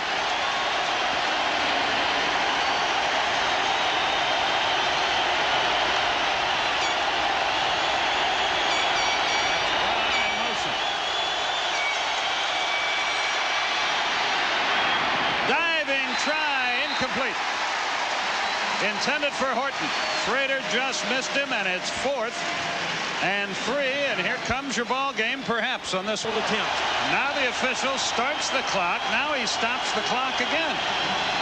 So wanted it started, then stopped it. Now we're ready. 4th and 3.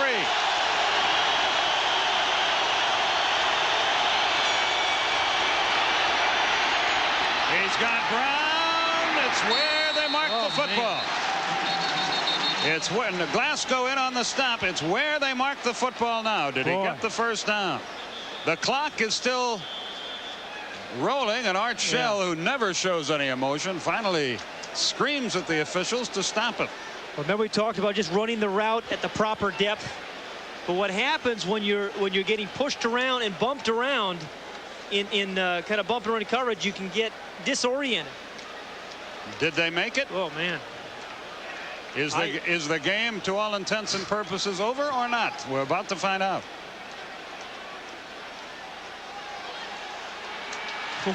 First down by a third of the football. Well, he ran the route at the proper depth, I guess.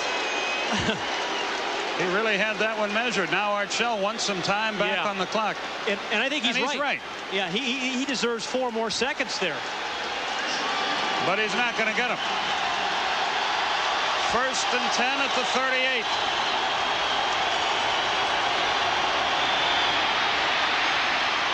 Diving try by Willie Gauld, incomplete at the 35, stops the clock. 29 seconds. 3rd and 10. Rather 2nd and 10, excuse me.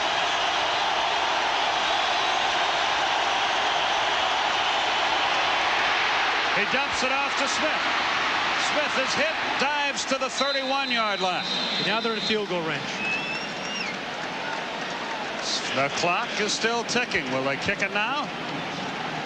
No, they still want to have a shot to win the game. They have a timeout. He downs the ball with 6 seconds left, and now they'll go to the field goal. This will be a, what, 48-yarder? To tie it with 6 seconds left. Jeff Jager.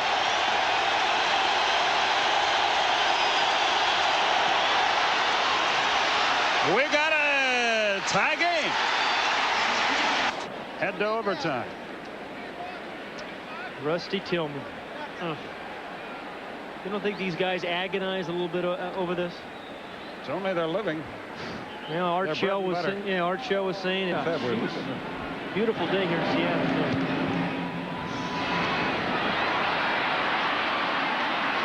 First half, or rather the game, regulation is history, and now we'll go to the overtime period. We'll stay right with you for the coin flip. That's the next bit of business before us.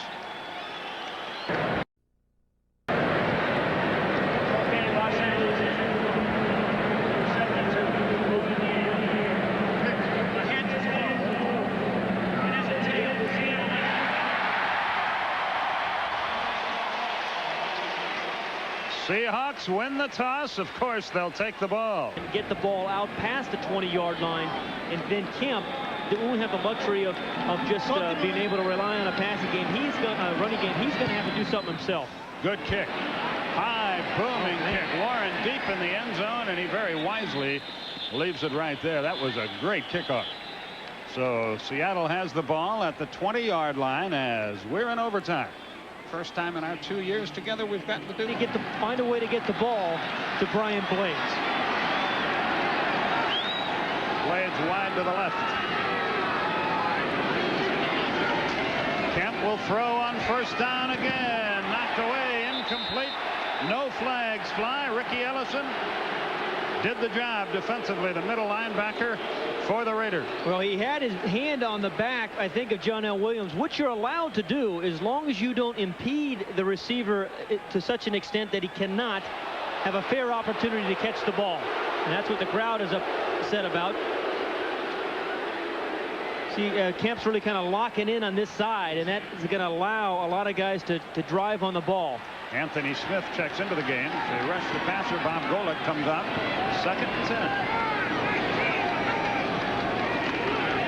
Kemp to throw. He's chased out of the pocket. He's going to run. He's got room.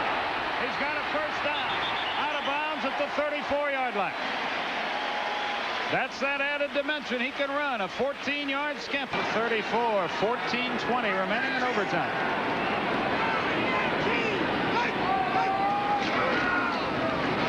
John L. Williams to the 40. Ronnie Lott, Eddie Anderson in on the stop. So was Scott Davis, but a good advance. 2nd down, 3 yards to go from the 41-yard line.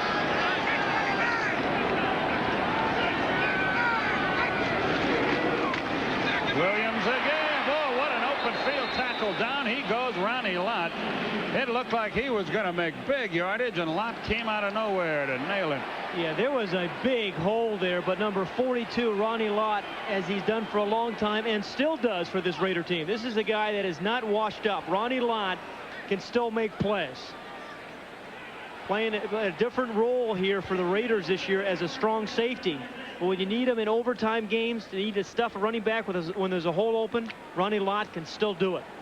3rd and a yard. Nolan Harrison, a rookie out of Indiana, into the defensive line for the Raiders. Watch him over the top, Fenner over the top, and Ricky Ellison, number 50. Brenner, did he get there? It depends on the spot. I think he got enough, but let's see. Maybe not. Winston Moss among those on the stop. They didn't get it. Jeez. I'll tell you, big defensive play there by Ricky Ellison, by Ronnie Lott, who was there, Eddie Anderson. And Moss was there as well. The right side of that defensive line. Lott was on the outside. Eddie Anderson comes up late, and so does Ricky Ellison. But Winston Moss, as you said, he was the first guy there. He got the initial penetration. Tim Brown will try to return the kick. Well, I'm not so sure you don't go for it there on 4th down. You punt the ball away the way the Raiders have been playing. You don't get the ball back. I think they should have gone for that one. High kick, not too deep. Fair catch called and made at the 23. So that's where the Raiders will start. From the Redskins game, all that coming up on the post-game show. But right now, it's 1st down. Brown in motion.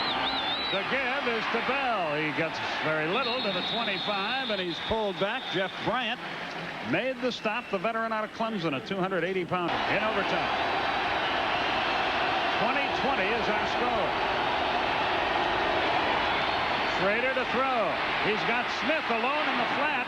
Didn't see him, saw Horton instead for a very short gain. Boy, if he finds Steve Smith, he reaches at least the 40-yard line. There was nobody near him in the left flat.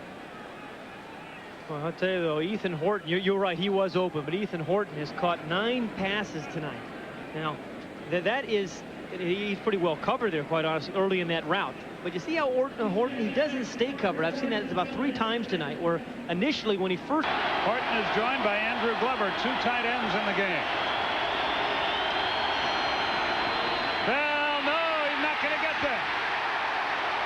Down at the 30, Cortez Kennedy made the play. The Raiders will have to figure to get good field position here. There's the kick. What kind of a bounce ball. What a break for the Raiders. That kick was so bad it turned out good. The ball is down at the 9-yard line. 61-yard kick is the way it turns out. Part of his career as it worked out. From the 9, here we go. Williams, not much there. Ricky Ellison on the stop at the 11. Ricky Ellison would play this game. He's wide to the right. Kane in motion to the right side. throw. Is it intercepted? It is. The Raiders have the ball inside the 20. It was Ronnie Lott. Kick it. Kick it right now, Art. Kick it now, Art. It was Ronnie Lott that was burned on the 50-yard pass earlier in the game that gave the Seahawks a lead in the fourth quarter. The people are already heading for home here. Yeah, remember we said earlier that Jeff Kemp has a tendency to lock in on the receivers. His head's on the right side the whole time. What does that allow Ronnie Lott to do? Again, get that perfect jump. He read Kemp the whole way. And there have been just a basketful of great plays by safeties, by corners, by linebackers in the passing game. Man. And Art Shell agrees with you. He's going to kick it right now, but the Seahawks call timeout. I say right now you got a kicker who is clutch. He's 14 of 16. He sent the game in overtime. End this thing right now. Ronnie Lott's first interception of the year, the 52nd of his great career. He's headed for Canton one of these days. Well, that man's already there, Art Shell. And if his team, wins this game, this may be the catalyst, the kind of game that gets you back in the hunt. Al Davis was saying to Kevin Kiley, one of our reporters yesterday, that some team's going to come out of the pack to win this thing. He thinks the Raiders could be that team. Dan Turk snaps it. Jeff Gossett holds it. Jeff Jager kicks it from 37. It's over. Down by 17 at halftime. The Raiders come off the deck and win the game in overtime. And the first smile of the night creases the face of Art Shell.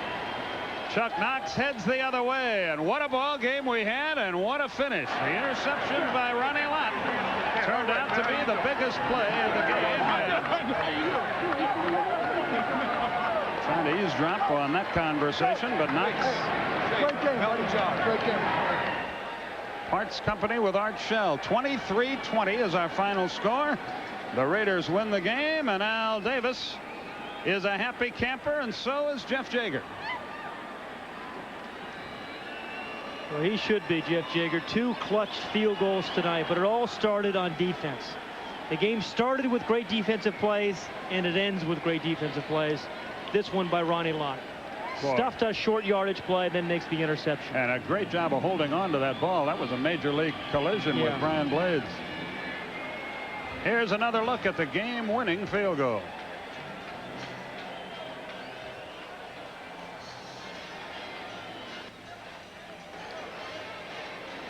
Tonight's McDonald McLean Deluxe Player of the Game has to be Ronnie Lott of the Raiders. He turned the game around with that interception. Kemp, in his last 10 passes, 1 completion, 3 interceptions, 6 incompletes, the 1 complete for 52 yards. 23-20 our final score, and we'll be back right after this. The division by a half game over the Broncos. Join us this Thursday for a special night of football as we travel to Green Bay, Wisconsin for the Bears and Packers. This historic rivalry. Someone's taken some steps to juice up their batteries. And today's Duracell batteries can even outlast the ones we made just a few years back. You can't top the copper top. There's something new, you're gonna love it. From KFC, it's called the Gold Bucket. Pick any kind, just $5.99. At KFC, it's Go Bucket time. KFC introduces $5.99 Go Buckets. Enjoy original recipe, hot wings, or extra tasty crispy chicken. Choose. And welcome back to Seattle. The city is on fire, and well, it should be, because this was a terrific football game tonight. The Los Angeles Raiders beating the Seattle Seahawks from behind in overtime by a final count of 23-20. This is the Stadium Show postgame edition. Hello, everyone. I'm Fred Hickman. We're all calming down here after a terrific football game. I am joined by Kevin Kiley and, of course, by the star of the game, Ronnie Lott. Ronnie, welcome to the show, and a terrific way to finish off the ball game with that big key interception leading to the field goal. Thank you for having me on the show, and it was a big interception, but I was trying to redeem myself for the long pass I gave up, and I just felt like I had to make some plays there at the end, and I came up with a couple of good plays. Well, let's take a look at the pass you're talking about. Brian Blaze was able to somehow get behind you. Maybe you can tell us what happened on that particular play. Here it is, Ron. Well, I saw Jeff Kemp roll out to the outside, and when I saw him, it looked like they had ran the same play earlier in the game, and I saw Brian Blaze take a step out and then take it up on me. And, of course, with that slow speed I have, I couldn't recover. So I was just trying to get back and make the play. But it was definitely a great play on their part. They took advantage of a guy being too aggressive. Well, getting older but getting wiser, too. Here's the interception, if you can talk about this a little bit. Well, this play right here is a play that is designed for this defense. And if you take advantage of it, it's a curl pattern. And I was able to cheat on the curl and come up and really just wanted the ball a little bit more than he did. Yeah, we talked about that just as we sat down here. It seemed as though both of you guys got there at the same time, but the will to intercept, I guess, was better than the will to catch. Well, I needed one bad. My best friend, Dennis Smith, he's got 3 on me, so I had to get one to try to catch up with him. Oh, okay. Ronnie, a couple of things. You came up so quickly and so strong. The experience factor, the reason the Raiders picked you up, what is it you were looking at there that let you know that you had a shot at that ball? There was no question in your mind you were going for it. Was it Kemp you were watching? Yeah, it was Kemp I was watching, but it was a play that developed. They ran a trips formation where they brought 3 receivers to one side. What happens is that one receiver goes to the flat, the tight end crosses, and the wide receiver runs a curl. And I think I've seen that pattern for the last 10 years. So if I couldn't read that, I couldn't read a play at all. And well, people at home need to understand that everybody fills up a zone, don't they? When one receiver goes one way, another, somebody's going to fill that zone. So you went to the zone. Is that right? Exactly. And I was able to pick up the curl pattern, went right through it, and Kemp didn't see me coming, and I broke on the ball and made a play. All right, we watched this game. First half, Raiders are 17-0, basically an awful team.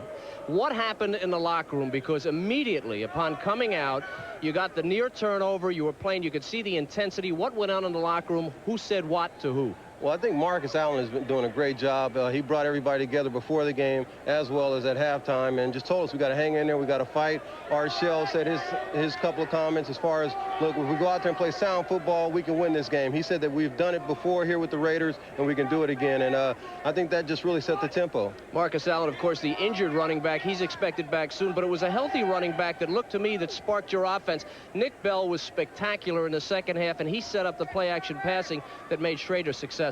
That's true. Nick Bell is an excellent back, and he's just really coming along. And when you got a guy like that that's trying to just give it his all, I mean, that's what he's really doing right there. He's inexperienced, but he's just playing so hard. He came out and set the tempo. Our running backs have to set the tempo, and he did it. Ronnie, I know you have a new book out. It's called Total Impact. Total Impact, and a very appropriate name. You had a total impact on this game. Where can we buy this book, Ron? Well, you can buy this book everywhere. But I tell you, it was a total impact today, and I'm just glad I was able to come up with a play, and maybe I might have to write another book after this one. Ronnie, we know you're on your way out of here, but I have to ask you this before we let you go. You guys get the win today. You're now 4-3. Kansas City wins in an absolute romp and looks good. You win on the road in enemy territory. Put it into perspective for us. Well, it was great for us. We needed this win. We wanted to go in and stay close to Denver and Kansas City. Kansas City really put out a message the last 2 weeks that they're going to really fight you. We play them in a couple of weeks. We got the Rams next week, so we hopefully can beat the Rams, then go and play Kansas City, and it's gone down to defeat in one heck of a football game to the Raiders, 23-20. Joining us now, of course, Kevin Kiley is still here. Pat Hayden has come down from the booth, and Eugene Robinson of the Seattle Seahawks. Nice stains on those pants. I don't know how you're going to get them out of there, but it's a shame, really, that anybody had to lose this football game. It was a very tough football game. You got to give the Raiders a lot of credit. They came back from a 17-point deficit of just punching and scratching and fighting, and I thought Jay Schrader played a heck of a game. We self-destructed a little bit, so did they did in the first half, so it was hard. You hate to see anybody lose a game like that when it's hard fought, but we wish we would have came out on the plus end, but the Raiders were the better team today. Eugene, defensively, you guys have been playing so well. You played well in the first half. The Raiders come out in the second half. I'm standing right there watching the game. That seemed like a different Raider team. They turned it up a notch. Looked like they surprised you. They established the inside running game a bit. There was no doubt they turned it up a notch. I think they went with a different back because the other backs weren't producing as much. I forget the guy's name. I'm kind of stunned here. Bell. Bell, yes. Why should I forget, huh? I think he caused his blood here in the first place. But they did step it up a notch. There was no doubt. And I thought we got a little bit lax on defense, and we were trying to rally these guys, say, hey, this is a big game, this is a playoff game. This is going to determine a lot of things in the AFC West, so we need to go ahead and come out with a victory. To their credit, they came up with the big plays. Jay Schrader played a heck of a game. He stayed in the pocket very big and strong, and he made the plays. Eugene, you know, clearly you played well defensively, well enough defensively to win this game. Offense struggled again for the Seahawks tonight. Yeah. You have a chance of having Dave Craig back next week. How much will that mean, not only to your team, but your defensive team as well, but to really give you guys a chance so you don't actually give the opponent the game on a silver platter? You know, I think most guys really like Dave because I call him an impromptu player. He's always improvising, making plays, and I think that's been his trademark for over the years. And so I think most of the Seattle offense is kind of not really victory. Howie Long, Bob Golick, defensive fixtures. Congratulations, you got out of here alive and with a big victory tonight. Yeah, it was a great win. I don't know how Bob feels, but it was a big win. Why don't you tell us how you feel, Bob? I'm sure you will. I feel about a little worse than you do. Oh, I tell you No, what. you worked hard. You were out there. You know, Howie, we talked yesterday, and there were some tremendous defensive plays on this game. Defensive backs, both teams, defensive linemen. But you were saying something interesting, I thought, was, hey, I don't like to measure my performance just on sacks, is how much I disrupt things. You and Bob and the rest of your front four were disrupting things tonight. Well, I think, you know, I can speak for Bob. I think Bob and I would probably like to be judged by our play rather than our age. When it starts declining, I'm sure we won't have a job. But as long as we're working here, we have a job. You know, the thing I was saying before to a couple of guys in the locker room, a win like this is so important, not just for us as a team, but for the younger guys who haven't experienced a great comeback. You can't explain a great comeback to a younger guy. It's like bungee jumping or jumping out of a plane. I mean, you can talk about bungee jumping, but until you've jumped out of the plane with a bungee cord on your ankle, you just don't know what it's like. And that's what a great win like this is like. I don't know where that came from. Somebody drug test me. It sounds good. I think you brought up a good point, and Bob, I'd like to thank you for dressing, by the way, for the post-game show. But They told me it was casual. You brought up a good point about age. This is a team that gets a lot of knocks for having aging veterans on it. You're down 17-0, but Bob, second half, you look like a bunch of whippersnappers out there. Well, they've got old people on their team, too. You know, Jacob and Nesby and some of those guys. But, you know, the one thing, they talk about age, they talk about old guys, but it comes down to a thing where I think experience is something that really helps to pay off. In a situation like that, you're down by 17 points at halftime, and you get kind of frustrated. And, you know, it's only the guys that know how to win and know how to respond to that. He's dozing off. You know, I can beat him up. Yeah, you can. Hey, let's talk about age. This TNT staff isn't real young either here. We're getting older by the minute on this show. I was in elementary school when Pat Hayden Thank you. student body left, right? Right. A question for you, Howie. I know you had a collision with Scott Davis. Oh, my God. You got your God. belt. Tell me about it. You were My out for a whole bit? upper body went numb. It was like being just jolted with electricity. I mean, for 4 or 5 seconds. He's a big man. He's huge. Scott is a Neanderthal. I mean, Scott's a big boy. He'll be glad to hear that. How do you feel now? I feel fine now. I got a headache, and you know, it's normal, really. I feel fine. I don't know how Bob, you look good. The first time you said that, and I know you didn't mean it, but Bob, let me ask you this. Before the game, you were walking around out here kind of getting fired up for it, and you had a Walkman on. What do you listen to? What kind of music do you listen to? You know, can we talk about that on the air, first of all? it's usually things that have parental warnings on That's it. the stuff you play backwards. It's like, you know, some kind of religious thing. I like to listen to music to evoke moods, and right before games, I like to put on things like any kind of like fast metal, like Skid Row, Metallica, Dead Rats. Let me get back to the game. So first half, we watched you guys. You looked awful. You were flat. Second half, it was a completely different team. Tremendous amount of enthusiasm. Was it a play that set you off, or possibly a coach in the locker room? What set you off?